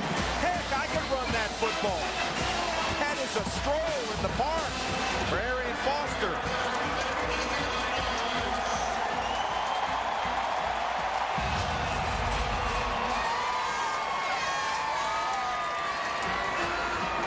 Daniel Lincoln in to attempt the point after.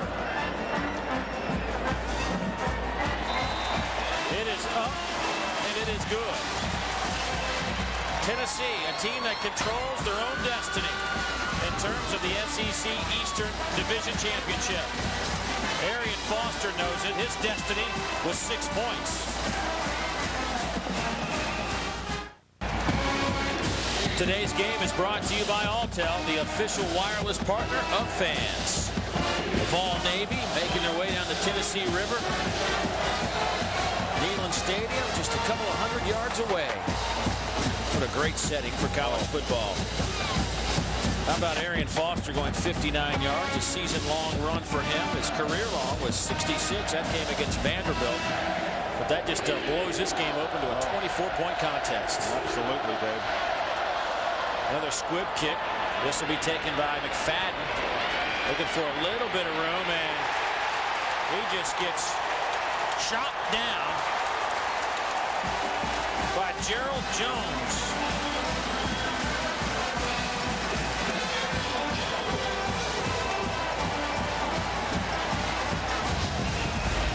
Well, McFadden runs until he sees that seam, but look at Jones come in there. Perfect tackle, takes his hat off, says he ain't going anywhere. You're talking about a guy who's a high school quarterback, a wide receiver on this team / quarterback, playing special teams, making a big-time hit on an All-American. Here's Casey Dick. He steps back to throw. Pass is caught. That'll be out over the 40. That'll be a first down. Peyton Hillis with the grab, but a good throw by Casey Dick. Boy, not many first downs. I think that's only the second one the whole game for Arkansas. But good strike. Now, how do you get back in this football game? If you're Arkansas, you do it one score at a time. You don't have to have the huge, big runs, but you've got to move the football. Look at that, 15-2. That's amazing. Off the right side, McFadden bouncing around, stays on his feet, and then lays a hit at the 48-yard line. He and Jonathan Hefney collided. Dave, it's really interesting what Tennessee is doing. They're playing man coverage, so they get a lot of people to the ball. Get out in front and watch this. Bounce to the outside. You got to wrap that man up. But again, they keep on. Look at the number of yellow shirts in there. They're all over the place. They're not fearful of the pass. They're playing man coverage, and John Chavis has got them going after the ball, and they believe in themselves.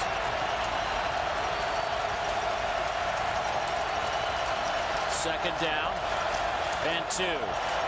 Wild Hog formation. It'll be McFadden. Gets the snap off the right side. He'll have just enough for the first down. The Wild Hog has not been very effective against this Tennessee defense. No, it hasn't, because they haven't. They've tried that backside option where McFadden fakes the ball in, brings it back out, and goes backside. But one thing that Tennessee is doing is they're playing that front line. They're staying square. And we talked about fundamentals with John Chavis. They have got fundamentals today. This is how you play defense. McFadden checks out. Felix Jones in at tailback. Casey Dick under center. 3-step drop. Robert Johnson near side, inside the 40, down to the 37-yard line. That'll be good enough for a first down as D'Angelo Willingham brings him down. Gain of 11. That's a nice pass by Casey Dick. Nice pass. Come out here, just try to open them up a little bit. Find Robert Johnson. You can see the corners were playing deep zone. And Johnson, being that former quarterback, he's going to help his team any way he can. 8th catch of the year for Johnson. Of course, had a big touchdown against South Carolina last week. Out of the shotgun on 1st and 10. Dick fires. It's Marcus Monk. See where they spot it. That'll be close to the first down. The 27 is right where the first down line is. Brent Vinson, the freshman out of Hampton, Virginia, on the tackle. Well, they moved the pocket on that play. Get Casey Dick outside, and he finds Marcus Monk. Monk is such a great target. Look at this. Got size, speed, looks that ball in, and never bobbles in his hands. Now, for Arkansas, don't abandon the run. Come back to it. You've got two of the greatest running backs in the league. Don't abandon it. You know, good to see Marcus Monk make that catch. The senior comes back. Of course, had 2 surgeries after injuring a knee in August, and Coach says he's about 85%, but as we said at the beginning of this game, he's still Marcus Monk, and he's still 6'6", and he still knows how to catch the ball in the end zone. This is kind of his territory. 26 total touchdown receptions in 39 games. That's impressive. Oh, yeah. He's 5 away from an SEC record. Oh, I love him. He's my kind of player, but what a disappointing year he's had. But he's had to fight through it. Second and very short. McFadden off the right side. Powers his way for about 4 inside the 25 down to the 24-yard line. The announcers for this game are selected and compensated by Lincoln Financial Sports. This broadcast is a copyright presentation. Any use of this broadcast without the express permission of the Southeastern Conference and Lincoln Financial Sports is prohibited. Dave Neal, Dave Baker, and the big fella joining us on this telecast. Glad to have him back. Well, thank you so much. 2 tight ends. This is power football for Arkansas. It's run time. McFadden will pick up about 4.5 on the play. You know,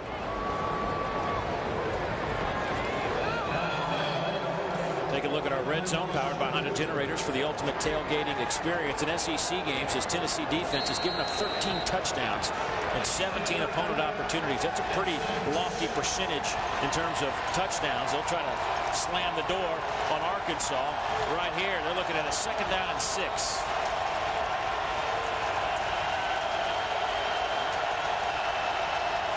Johnson in motion, handoff, no handoff, play fake. Casey Dick will loft it up looking for Hillis and threw it out of bounds, but pressure came from Xavier Mitchell, and Casey Dick just had to throw it as far as he could out of bounds. That was a smart play by Casey Dick, throw it out of bounds. Again, backside roll, you're going to come out there naked. Play fake this side, come back out. But look at that pressure by Mitchell, 93. Never allowed Casey Dick to look downfield. He had to just throw it. Xavier Mitchell has been putting pressure on the quarterback. He just can't seem to catch a sack. Has yet to record a sack this season. There's a big 3rd down.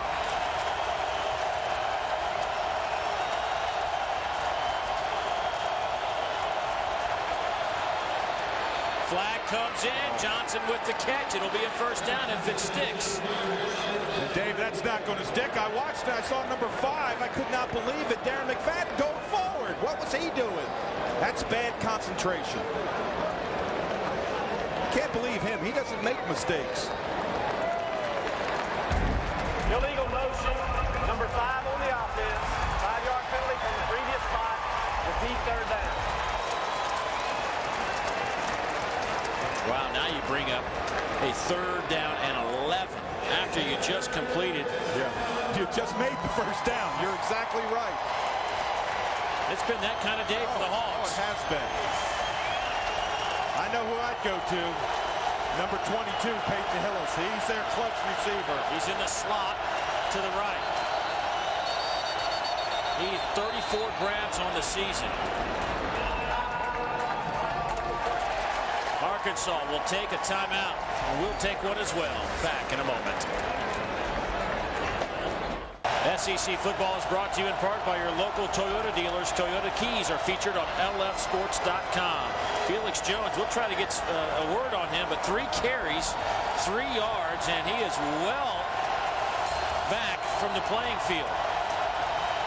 On 3rd down, Casey Dick looking for Hillis, knocked away in the end zone. Jonathan Hefney back in coverage from his safety position. The senior leader of that secondary group. Boy, Hefney read the eyes of Casey Dick. He knew he was going to Hillis. And look him come over there and give double coverage over there on Hillis.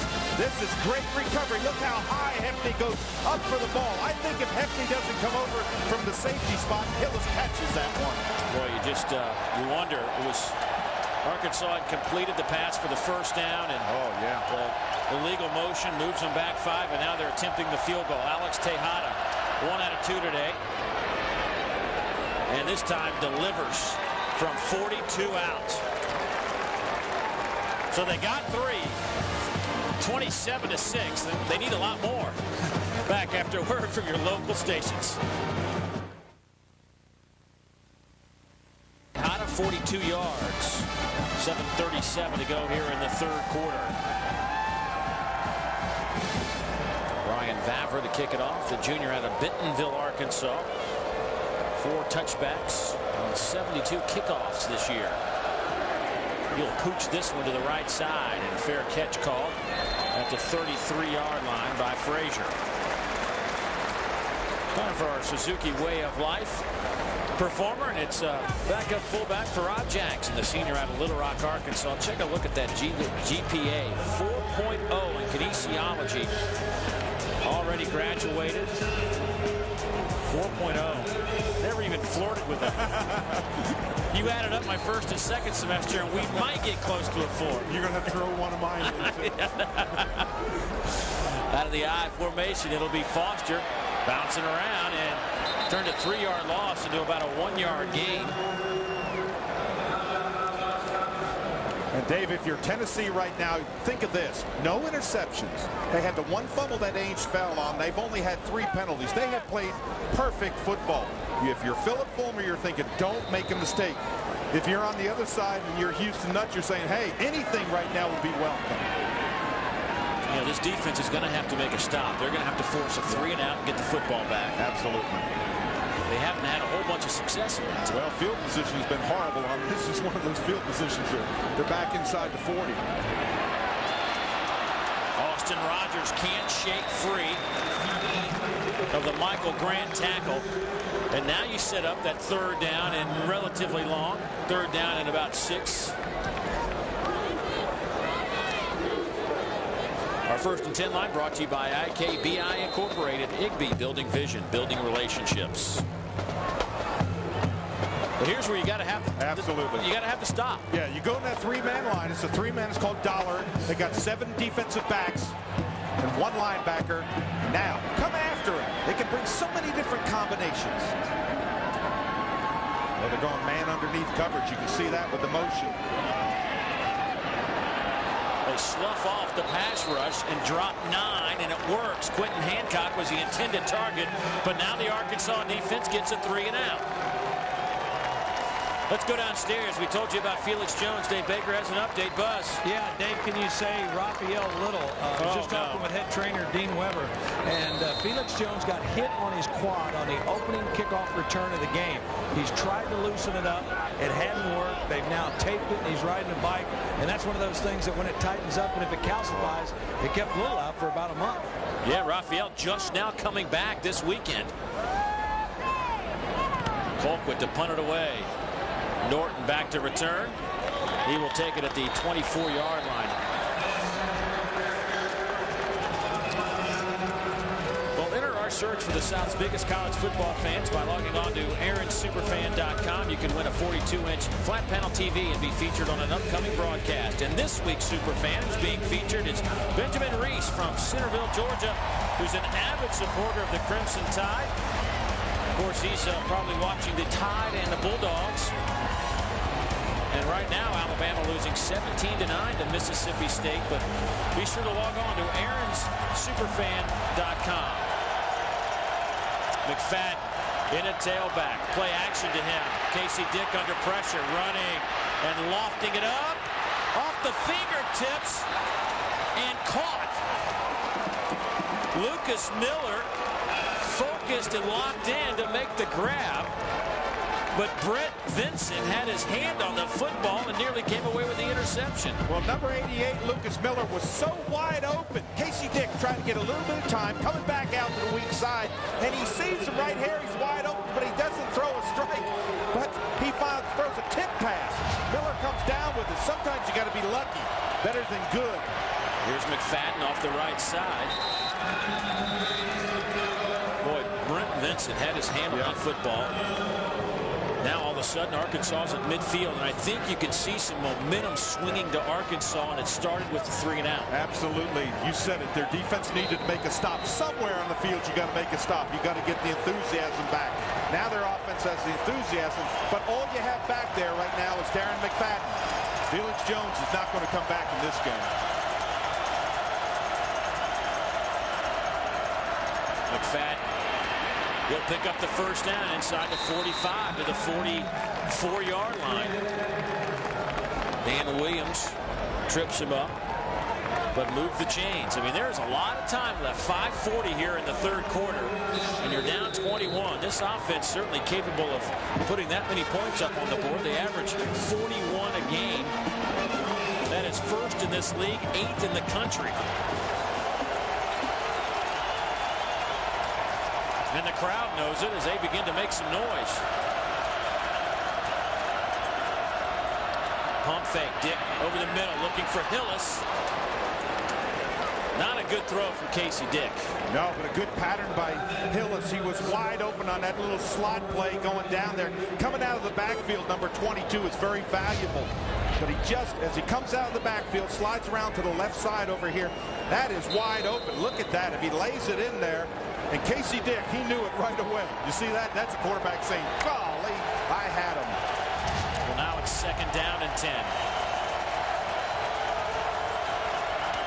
Here's McFadden off the right side. He gets down to the 40-yard line, a gain of 4 on the play. But, you know, I go back, and I know you want to try to loosen things up, Dave, but they're throwing the ball on 1st down, and that puts you in a kind of a bad spot, 2nd down and 10, when they've been picking up 4 and 5 yards on the ground per carry here in the 2nd half. Well, you know, I just looked at McFadden, and I thought to myself, golly, you know, he's averaging probably 5 yards a carry. I know he doesn't have a whole one of those big ones, but just keep on feeding it to him. They'll line up in the eye on 3rd and 6. Play action to McFadden, and Casey Dick will throw it. Pass is caught on the far side of the 30-yard line. 1st down, move the chains. Miller with another catch on this drive, his 2nd. Well, I want to tell you, Casey Dick, we've given him a little bit of heat about the passing, but this is a good pass. He's flushed out of the pocket, comes strong side. Now he's on the run, and he finds Lucas Miller standing over in the end zone. Look at this. Good direction. Get it up. Pick up the 1st down. Move the chains. And again, nice drive. Looks a lot like Monk. Look at that. Slap those hands together. Throw it here. He knew he was open. Here's Michael Smith, the sophomore at Tallahassee. Not a big fella at 5'7". 175 pounds, but you don't want to try to tackle him in the open field, that's for sure. But you know what I would do right now? If I was Houston Nutt, I would tell Darren McFadden, I'd say, look, you had to rest the whole 1st half. You are going to carry the ball in the 2nd half. And you better get ready, big boy, because there's a lot of opportunities. Well, we know he can carry it at a ton. He had 34 carries last week on that record-tying day. In the Wild Hawk formation, he was going to hand it off to Smith, but flag is down. Houston Nutt says, what is going on? The wheels are falling off the wagon. Before the snap, false start, number 73 on the offense, 5-yard penalty, remains 2nd down. You know, last year against this Tennessee team, Eric Ainge didn't play. Crompton was a quarterback, but Darren McFadden played a little Wild Hog quarterback himself and really had a nice game against Tennessee in Fayetteville. Had 181 yards on the ground. Hogs won at 31-14. He scored a couple of touchdowns, had 30 carries, averaged 6 yards a pop. Not the case today. No. Far from it. Here's the handoff. McFadden to the 25. McFadden to the 20, stays on his feet and nearly took it to the end zone. They will spot it at the 13-yard line, a gain of 20 yards. Misdirection, it's a reverse on the draw, and watch McFadden get to the outside. Miller gets a good block. And I think what happened is McFadden, when he ran out of bounds, he spiked the ball right there. The crowd wanted the penalty, but he was out of bounds. But look at that speed that young man has. Runs through tackles. Here's McFadden off the right side. He'll get 3 on the play down to the 10-yard line. Tennessee wants a fumble, and they will say that. I don't see any of those striped shirts pointing that way. They've spotted the ball at the 11. They'll say 2nd down. Steve Shaw raises his hand, says 2nd down. He says, Rico McCoy, please give me the football back. Yeah. You know, and this is like, you see McFadden carry the ball here, Dave. Let's see if it does hit the ground. His knee is, it's hard to say, but boy, he got bent back. Ooh, that could have been dangerous. But here's where Felix Jones would come in handy. Now Michael Smith, he dropped the football at the 15 and loses 5. But it just goes back to what we're saying. I mean, Felix Jones, if he's not hurt, that's his carry. That's exactly right. He's in there. He's out with the hip flexor or whatever he has, that quad injury. And that is a huge injury because when McFadden comes out and he's tired, Felix Jones goes in and he's breathing just fresh as daisy. I don't know if he's fresh as a daisy. Well, he didn't run a whole lot the first half. Well, 3rd down and 12 from the 15. Casey Dick throws it well behind Marcus Monk. He had to get rid of it because the pressure was coming. Xavier Mitchell again in the face of Casey Dick. And Dave, down 21. What do you think? Go for it here on 4th down? I'd almost go for it. I know a field goal will give you 9 points, but I think you need to score touchdowns. And if you don't get it, you got to have your defense come in and hold them. But I'll tell you right now, I know who I would go to. I'd put Hillis out there in that slot. McFadden standing over there. I might find Marcus Monk. So 4th down and a dozen. Michael Smith to the right of quarterback Casey Dick. 12th play of the drive. Dick fires to the end zone. Incomplete, looking for Peyton Hillis.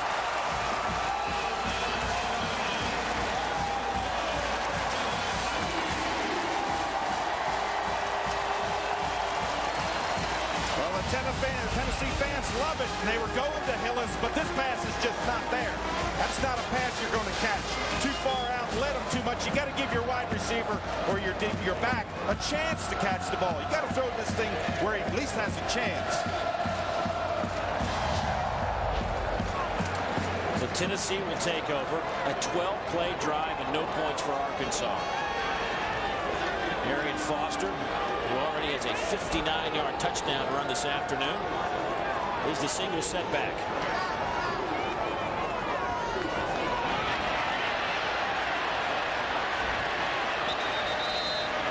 Foster will pick up 4 on the play. Alltel Wireless invites you to FanU.com, the ultimate online community for sports fans and fanatics. Build your personal profile, meet other fans, talk trash with rivals, and vote in Alltel's weekly FanU poll. Dave, for Tennessee, you want to stay in bounds. That's the only thing that he did wrong on that play was go out of bounds, stop the clock. Stay in bounds. You got a minute 52 in this quarter. Just keep that clock running. Your offense has played marvelous. So for David Cutcliffe, it's been a great game plan.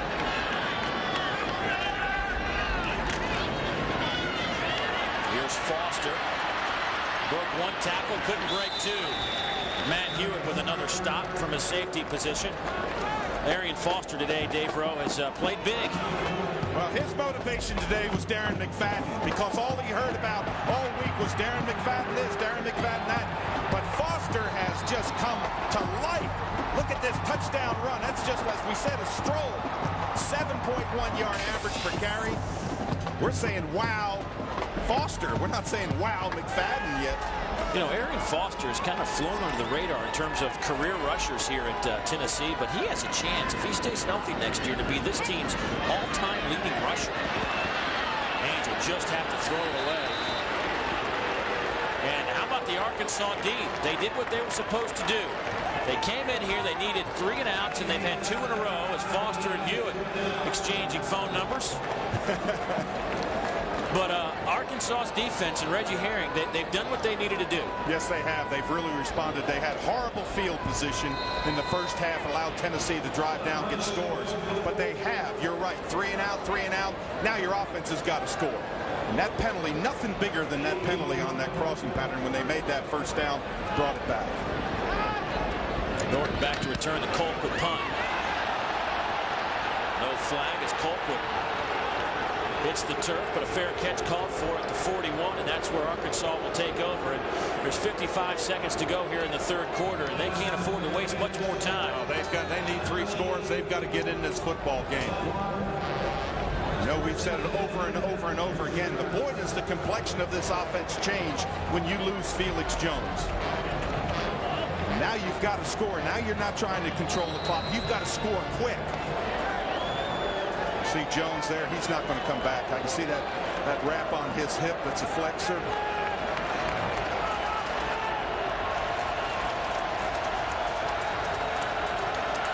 Nathan Emmert comes in, the sophomore, at quarterback. And his first pass, he's pressured and has to throw it. And a flag comes down because I don't think the ball got past the line of scrimmage. He was outside of the tackle box. Dan Williams came in, put some pressure on him, but I don't think the ball got past the line of scrimmage. And I think it's what Steve Shaw will tell us. Intentional grounding. Number 16 on the offense. The ball did not get across the line. Lost him down at the spot of the foul. Second half. And there is Casey Dick. And, you know, Dave, is it just a matter of Casey Dick not making the throws? They're just looking for a change, just trying to get a spark. That time he was going to run a screen to his left. The defensive line, two of them reacted to the screen. They had it covered. He had nowhere to go, Dave. He just was running back, ran out of real estate, and didn't throw it past the line of scrimmage.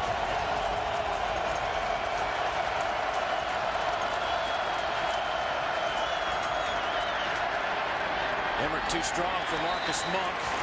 And that's saying something for the 6'6", 220-pounder. Emmert transferred into Arkansas from Missouri State, where he set a bunch of records. Actually married the daughter of the offensive coordinator, David Lee, his daughter Shannon. Well, I see Emmert right now. He's got happy feet. He just needs to take a deep breath, calm down, and look downfield to throw strikes. He's getting awfully nervous standing back there. It's a big opportunity for him, but a lot of pressure in front of over 100,000. 104,000 on hand today. And they're noisy. Third down and 25. Emmert dropped at the 22-yard line. Xavier Mitchell with his first sack of the season. It took a while, but the big fella finally got it. And Dave, the secondary of Tennessee has gotten a lot of criticism, but give them a sack because they just kept Emmert from looking downfield to find anybody. That's way too long.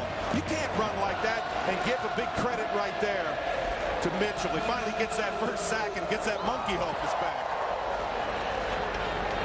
Davis to punt. It's a good kick. Dennis Rogan will field it at the 32 and get hit at the 32. Michael Grant with another big special teams play. That is the last play of the third quarter. Tennessee leads at 27-26. They keep the Eastern Division Championship dream alive, but they have 15 more minutes to hold on. Look at our third quarter Polaris stats, and the rushing yard for Arkansas after over 500 last week held to just 78 through three quarters. 155 total yards for Arkansas. They usually have that at least by halftime. Here's Hardesty. He picks up 9. Well, the other game on Lincoln Financial today, Mississippi State hosting Alabama. Alabama had 3 field goals early, but Mississippi State came back. Anthony Johnson with a 100-yard interception return for a touchdown. Then Derek McGee steps up in front of a John Parker Wilson pass. He'll take it into Alabama territory. Then it's Anthony Dixon off the right side for the 6 points. And right now it's 17-9, Mississippi State over Alabama. Bulldogs trying to become bowl eligible this afternoon. Hardesty with another carry gets 1. That's going to be close to a first down. Marcus Shavers with the tackle. Boy, Dave, when you get 9 on the first down, then you only have to, you got a short yardage situation for Philip Fulmer, the old offensive lineman. He loves it. Needed a yard, got a yard and a half. I thought it was funny. We were talking to him yesterday, Philip Fulmer, and saying, now how big were you, Coach, when you played?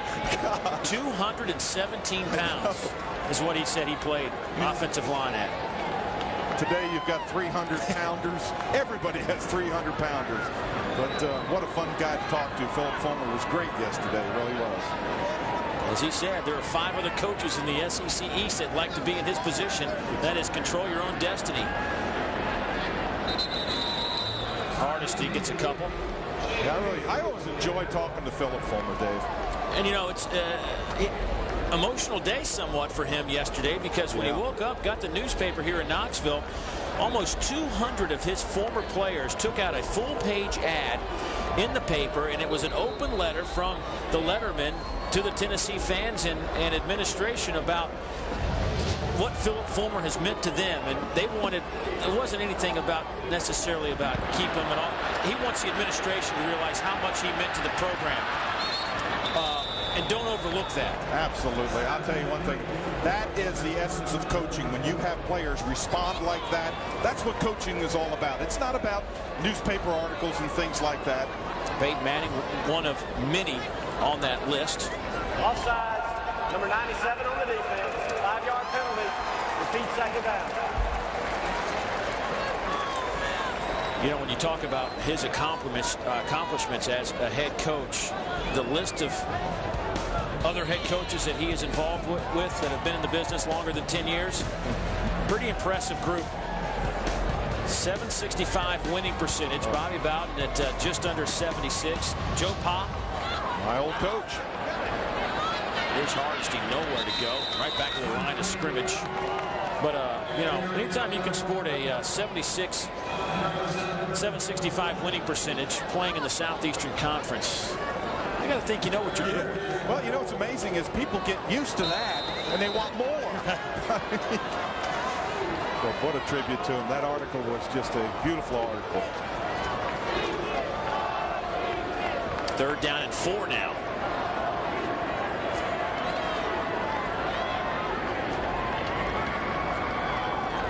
I should say that was a paid advertisement. Batted down the line of scrimmage, so the Arkansas defense does it again. They get off the field. Ernest Mitchell got his hand up and knocked down that pass of Eric Ainge. Ainge today, 11 out of 23 for $125. Get those big hands up, make him throw through those hands. But for Reggie Herring, his defense is still playing football. 3 and out. That's all you can ask for. 3 and out. Get the ball back for offense. Now the offense has got to move the chains and do something with it. Here's Colquitt. Norton stands at the 10. Fair catch called for and made at the 15-yard line. 12:31 to play. And Arkansas down 3 touchdowns. Closed captioning is provided by Chick-fil-A. Check out 40winners.com. Let's go downstairs to Dave Baker. Now, one of the things they've been trying to do, Dave, is putting some heat on that knee of Marcus Monk that caused him to only get 1 snap the first 7 games, and hope he can create a big play here in the 4th quarter. Thank you, Buzz. Here's McFadden, who's been held in check in terms of big plays today. Now to the 24-yard line. Rico McCoy with another stop. 5 of those for Rico today. Dave, how about this secondary of Tennessee? I mean, now they were maligned. Let me tell you, everybody looked at them. They ranked horrible in the SEC. And now they've come out, and I mean, they are shutting down Arkansas. They are just causing havoc. Pass game is not an option anymore. They're coming after them. They built that fence. Now this team had ranked 12th in the league in pass defense, 244. Number of yards they've given up per game. Speaking of yards, Darren McFadden getting some out over the 40. They'll spot it at the 43-yard line. That's a 20-yard pickup. Boy, that's foolish for Hefty. You don't push a player in the face. That could cost you 15 yards. Good thing Bolden comes over and just grabs him and says, hey, get off of here. On the tail end of this play, I don't think they liked McFadden making the yardage on him. And Hefty, number 33, is going to, when he got up, he pushed him in the face. McFadden out there it is. Yeah. Those two have exchanged words a couple times today. But McFadden now, 19 carries, 96 yards. Here's Casey Dick to throw it. Wide open. Michael Smith still on his feet at the 20. The first real big play for the Arkansas offense this afternoon.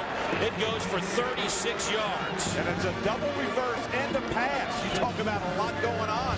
You come off with a strong side play. Now you flip it back on a reverse, and he stands back there and finds somebody wide open. He finds Michael Smith wide open. They needed this a little bit early, but good play there. Casey Dick using it in a different formation.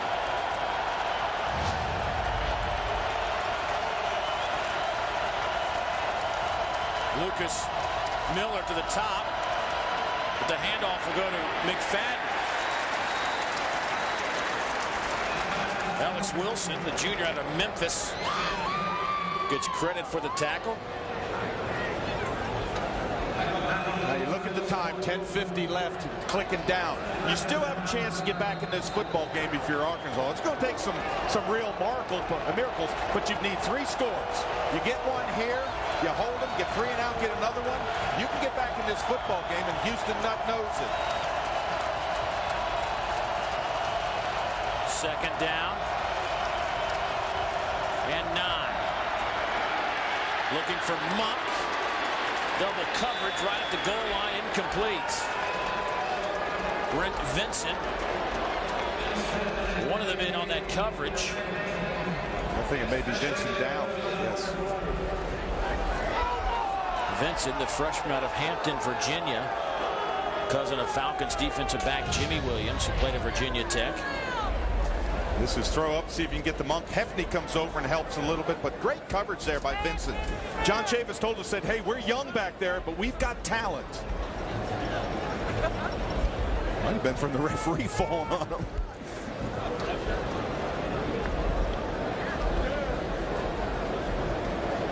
And he just went down in the pile.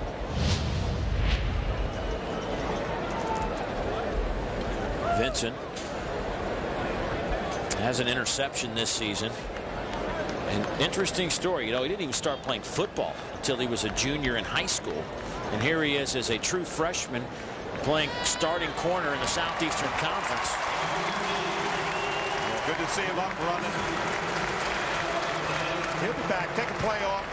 He's just a freshman. You're not allowed to get hurt when you're a freshman. I'll tell you what, this secondary, I mean, they have, over the last 2 years, they have lost 5 or 6 players for various reasons, suspensions and injuries. And I mean, they just don't have a whole lot of depth in that secondary. Emmert at quarterback, McFadden, the tailback. On a 3rd and 9.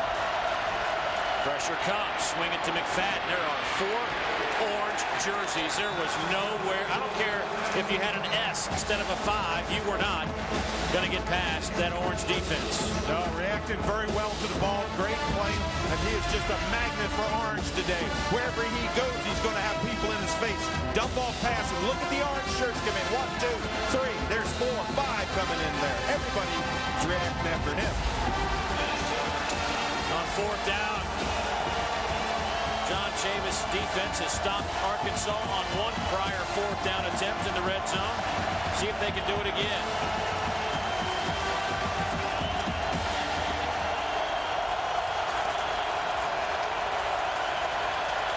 Pressure comes.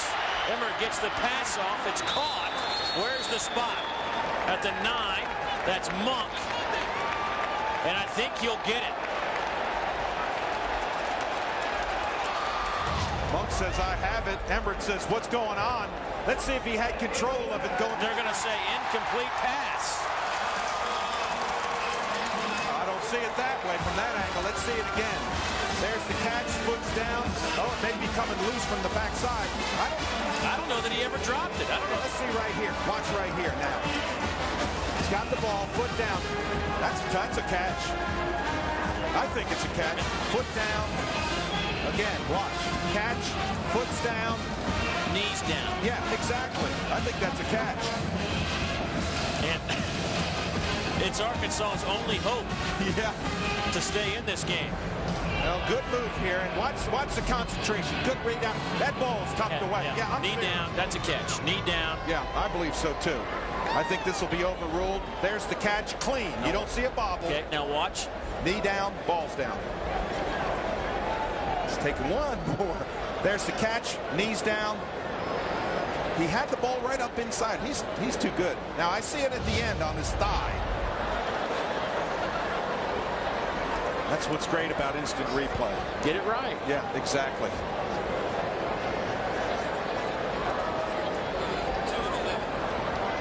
I'm saying he overrules it. Let's see what happens. My first game back, and I want to say I'm already making calls. Yeah, why not? Well, the ruling on the field was incomplete. Yeah. Now you have to have indisputable indisputable evidence to overturn it.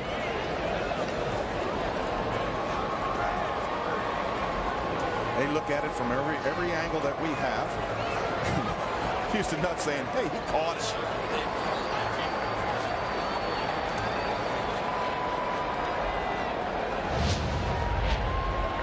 Again, look at it on the tail end. Good roll right here. He's got the football. Now, there's the catch. Foot's down, and he takes the ball to the ground. It's hard to tell from that angle, but Monk came up. Yeah, I just think it's got to be. I think it's got to be a catch. I do too. But you got to make sure it's right. Absolutely, because it's a big play. The biggest of the game. Yeah. 9:27 to go. Here's Steve Shaw.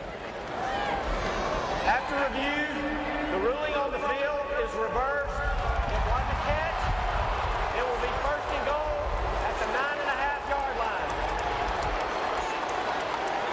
I think that's the other part of that took a while, is they had to make sure they got the ball spotted at the right yard line. So now it's first and goal, just inside the 10, and Arkansas still has some hopes here, down 21. But they got to score in a hurry. Absolutely, and you see that young quarterback, sophomore Nathan Everett in there, number 16. A lot of pressure on him. McFadden in the Wild Hog formation at quarterback. He'll keep it himself. And he's met at the line of scrimmage. Might have got a yard. It's Wilson again. Felix Wilson, the junior, with a couple of big stops on this drive. I want to tell you something. When you hit Darren McFadden and you stop him like this, watch number 35 come to your screen. Right there. Bang. And he doesn't even fall forward. You're slapping him. And there are 3 orange jerseys that are unaccounted for. Yeah. Look at the Wild Hog today. 7 plays, just 28 yards. After averaging about 12.5, 13 yards last Saturday. Here's a handoff to Michael Smith off the right side. Did he get in? He hit the pylon. Yes, he did. Touchdown, Arkansas. Anytime you hit that pylon, it's a touchdown. Talk about some speed. Well, this is a burner. Look at him just running away from people. Get that ball out. He hits the pylon with the ball. That's touchdown all the way. Let's see if he stays in bounds as he hits the pylon, though. Watch the feet. Just watch the feet. Ooh, that's close. Simon. We're going to have another review. Yeah, I think his right foot might have been out of bounds. Where was the ball right now? Boy, that's really close. That's tapping that foot out of bounds. Watch the foot, but watch the ball hit the pylon. Right? Ooh, that foot might not have hit the ground. I like this angle. This is the best angle. Now watch the ball hit the pylon. Ready? Now. Hey, I think it's touchdown. I was right the first time. I'm going to be right. That is close. I think it's going to be a touchdown. I mean, that is so close. Once again, that's why we have. Yeah. Well, imagine if you're a referee out there and you're trying to make that call. You only, before instant replay, you had like, pew, it happened. How about baseball? I think there's some folks in baseball trying to get the replay. Yeah, absolutely. Absolutely. It enhances the game. After review, the ruling on the field is confirmed. Touchdown. The crowd boos, but I don't think many of them have a monitor in front of their laps. No.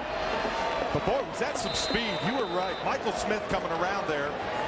Man, he had some speed. Tejada to attempt the point after. And it's good. Houston Nutt enjoys that. Pulls his team within 14. Back in a moment.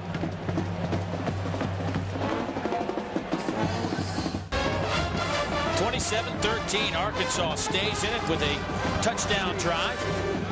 And that touchdown drive presented by Texas Pete. And 9 plays, 84 yards, just over 4 minutes, capped off by Michael Smith's 9-yard touchdown run out of the Wild Hog formation. Arkansas will kick it deep. Tennessee thought there was going to be perhaps an onside kick. Hefney lets it sail into the end zone. No, I didn't think onside kick, but 8:27 left. You got a lot of time. Your defense has played pretty well the last 3 series, Dave. I think they went 3 and out, 3 and out, and 5 and out. So they played well. You've got McFadden finally cranked up a little bit. So play them deep, hold them, get the ball back midfield. That's what Reggie Herring is saying right now. Hardesty in at tailback.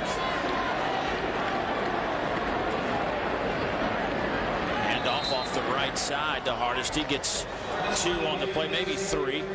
See our scoreboard. Mississippi State still leading Alabama, and Vanderbilt on top of Kentucky. Clemson all over Wake Forest. That'd been a much better football game. Boy, the clock, you see those seconds just ticking away right now, and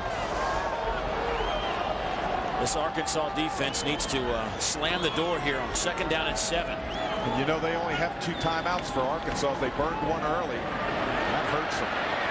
Here's Hardesty. And I think this is the time of the game. We're going to see a lot of Hardesty here. Foster's had a nice game, but he's been prone to put the ball on the ground. Absolutely. Yeah, right here, there's an old saying, lock it away, lock it away. And talking with Darren McFadden yesterday about that, said I can still hear Danny Nutt saying, lock it away, lock it away. And that's what they're saying on Tennessee's sideline, lock it away. Well, here's 3rd down and 3. See what they've done today, 6 out of 14 on the year. This Tennessee offense, 6th in the league. Trips to the top. Ainge, quick throw across the middle, pass is caught. And Austin Rogers nearly didn't get the 1st down. He came back to about the 28-yard line and needed to get over the 30. Oh, that was close. Well, he has to make the 30-yard line because the ball was brought out to the 20. And look right there. He almost doesn't make it. Good effort right here. Put your head down. Get that 1st down. But bad tackling by Arkansas. They should have stopped him right there. They had him. They did. Adrian Davis had his hands on him and couldn't bring him down. The clock keeps on ticking. Now, if you're a smart quarterback like Ainge, you're going to run it right down to almost nothing. 3, 2, 1, snap it.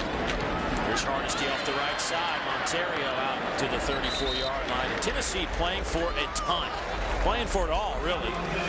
With 3 SEC games left to play. 2 after today. Vanderbilt and Kentucky. They hold the rights to the top spot in the East if they can win out. But Georgia with Auburn this afternoon, you know, they're just nipping at the heels. Florida still in the picture. Matter of fact, everybody's still alive mathematically. Even Vanderbilt, they can't go to the championship game, but Vanderbilt could actually tie for the SEC East. That's how crazy it is. Yeah, it has been quite a year. Good clock control by Ainge. Hardesty out to the 39. He's about a yard shy. Ernest Mitchell with the tackle. You know what? I think I'd use my timeouts right in here, you know, at this point of the game, because you save so much. I know you want to save them for later, but Reggie Herring saying we want to get the ball back. 3rd down, 1 yard to go. I'm thinking quarterback sneak. I would stuff the quarterback sneak. I can promise you that. They wouldn't make it. They've done it twice today. Yeah, and they've been successful both times. Yeah, if they pick it up here, you can pretty much seal this one, barring a major mishap by Tennessee. Boy, good clock management by Ainge. It's down to 5 seconds. And he gets it again. Flag down, though, on the near side.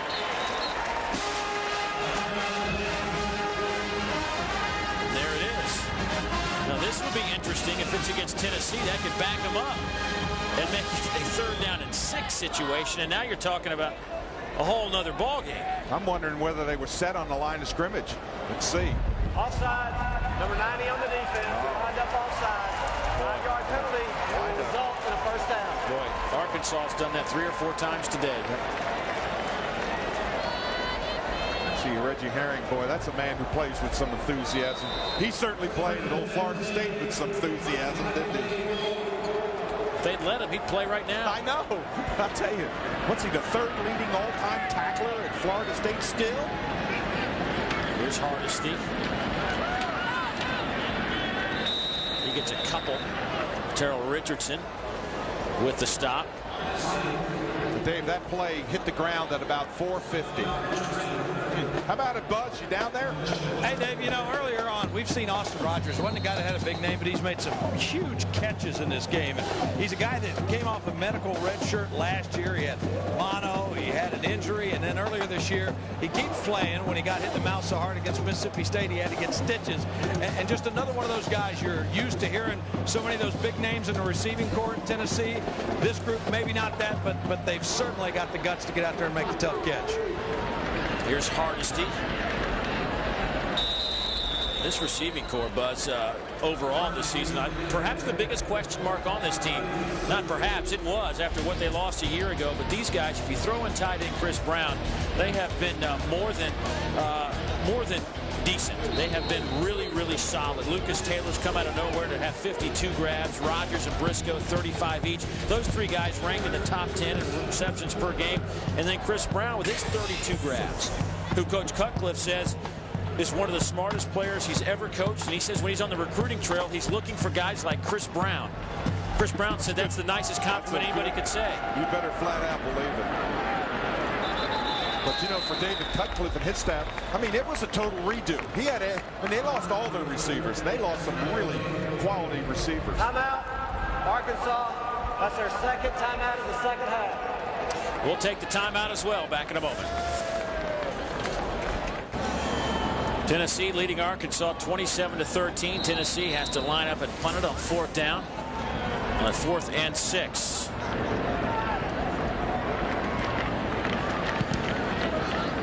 Quinton gets it away. Norton comes up to field it. Dropped the football. I think he fell on it at the 21-yard line. Well, the Wild Hog set with Darren McFadden at quarterback today hadn't been real solid all afternoon. No, McFadden come trying to get wide, getting stuffed. You see here Felix Jones, he got stuffed, and McFadden back inside, didn't have any room. No real hurry. Now in the second half, they started to crank out some yards. This reverse was really interesting. Back to Casey Dick, who found Michael Smith down the sideline. Then he makes it for a touchdown. This was a great play.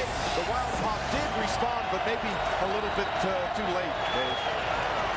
Flag comes in. Looks like somebody moved on the left side of that line. Before the snap, false start, number 78 on the offense. 5-yard penalty. Remains first down. Arkansas today, 12 penalties. 12. On the other side of the ball, they've been great. By the way, McFadden, 22 carries, 117 yards. I mean, for most guys, that's a nice afternoon. Exactly. So set up a little middle screen to McFadden, who takes it out to the 28-yard line.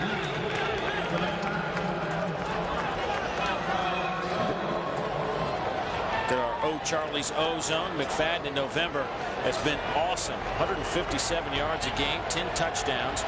And today, told you, 117 yards on the ground. And you need to score in a hurry. That won't help. Gerard Mayo to the 10, to the 5. Touchdown, Tennessee.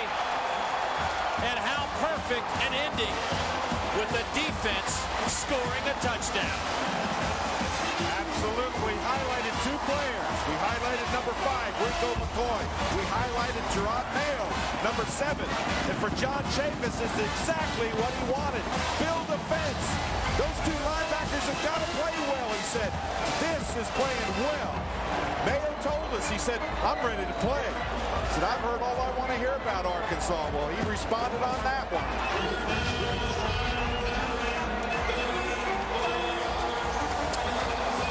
Just caps off a stellar day for John Chavis's defense.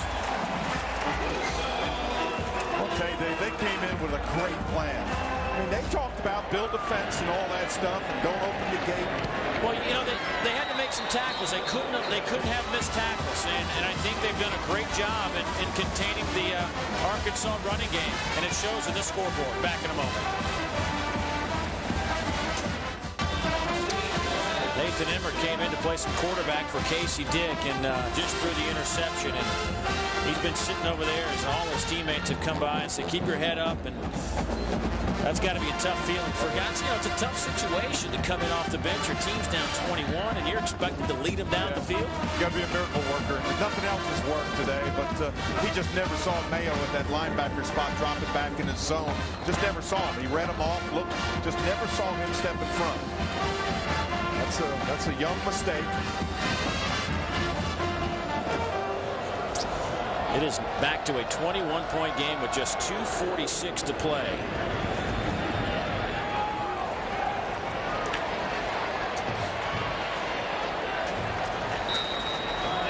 Tennessee's defense today has been stellar. Oh, unbelievable. Knocking balls down. Number 5 has had a target on him all day. McFadden. He hasn't gotten off. Felix Jones hasn't gotten anywhere. I mean, there have been yellow shirts all over Darren McFadden. Look at the number of people. And it capped off by Mayo, intercepting that ball. Just read the eyes of the quarterback, runs it in. And what a defensive day. Wow. Look at that.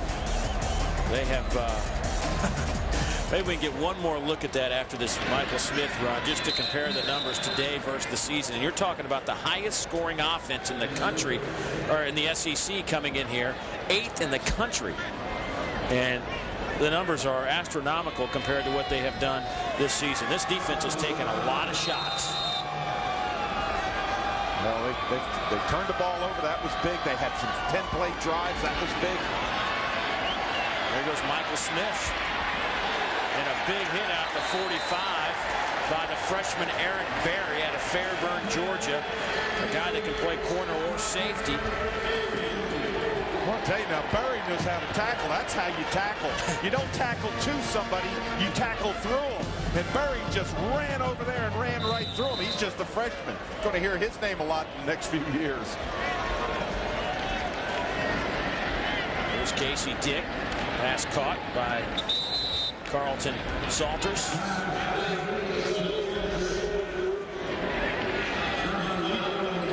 Arkansas going to pick up some yardage here in the final 2 minutes of this game, which might skew some of the numbers defensively that we just showed you, but when it mattered most, the Big Orange played big. Well, that's an exact play that they have run all day. Stretch it out, run it to the sideline, keep having people flying to the ball, tackle them. Just nowhere to go. Felix Wilson has had some big plays from his linebacker position here in the second half. We go under 90 seconds.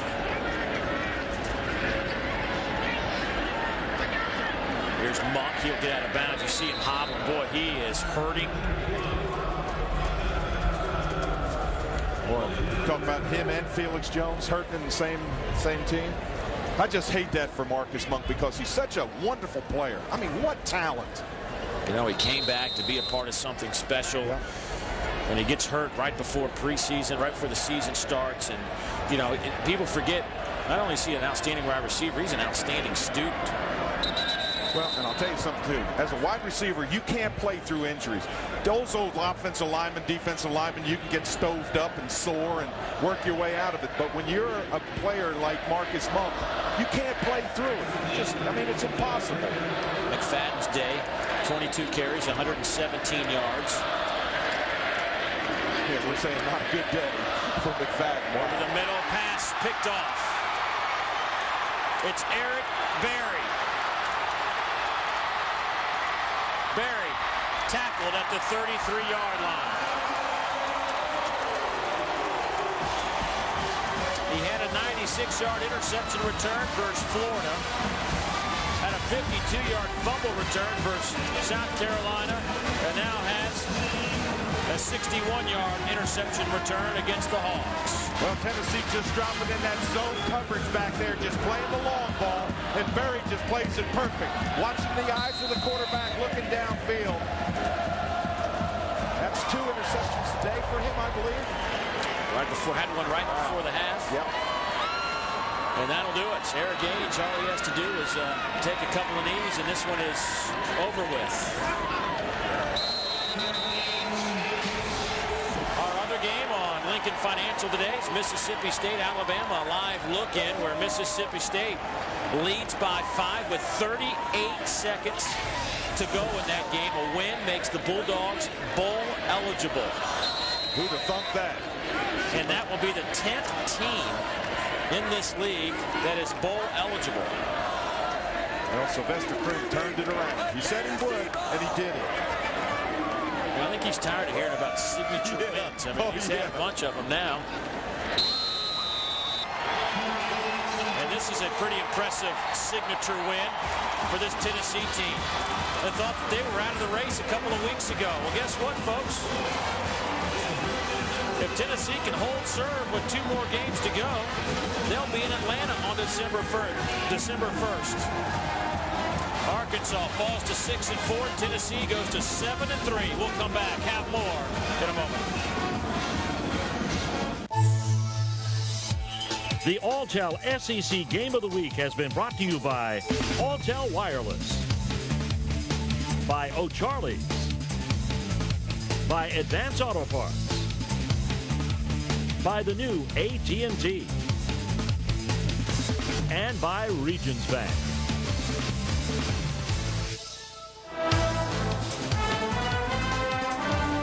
Tennessee leads at wins at 34-13 over the Arkansas Razorbacks. And today's Lincoln Financial Group players of the game are Darren McFadden.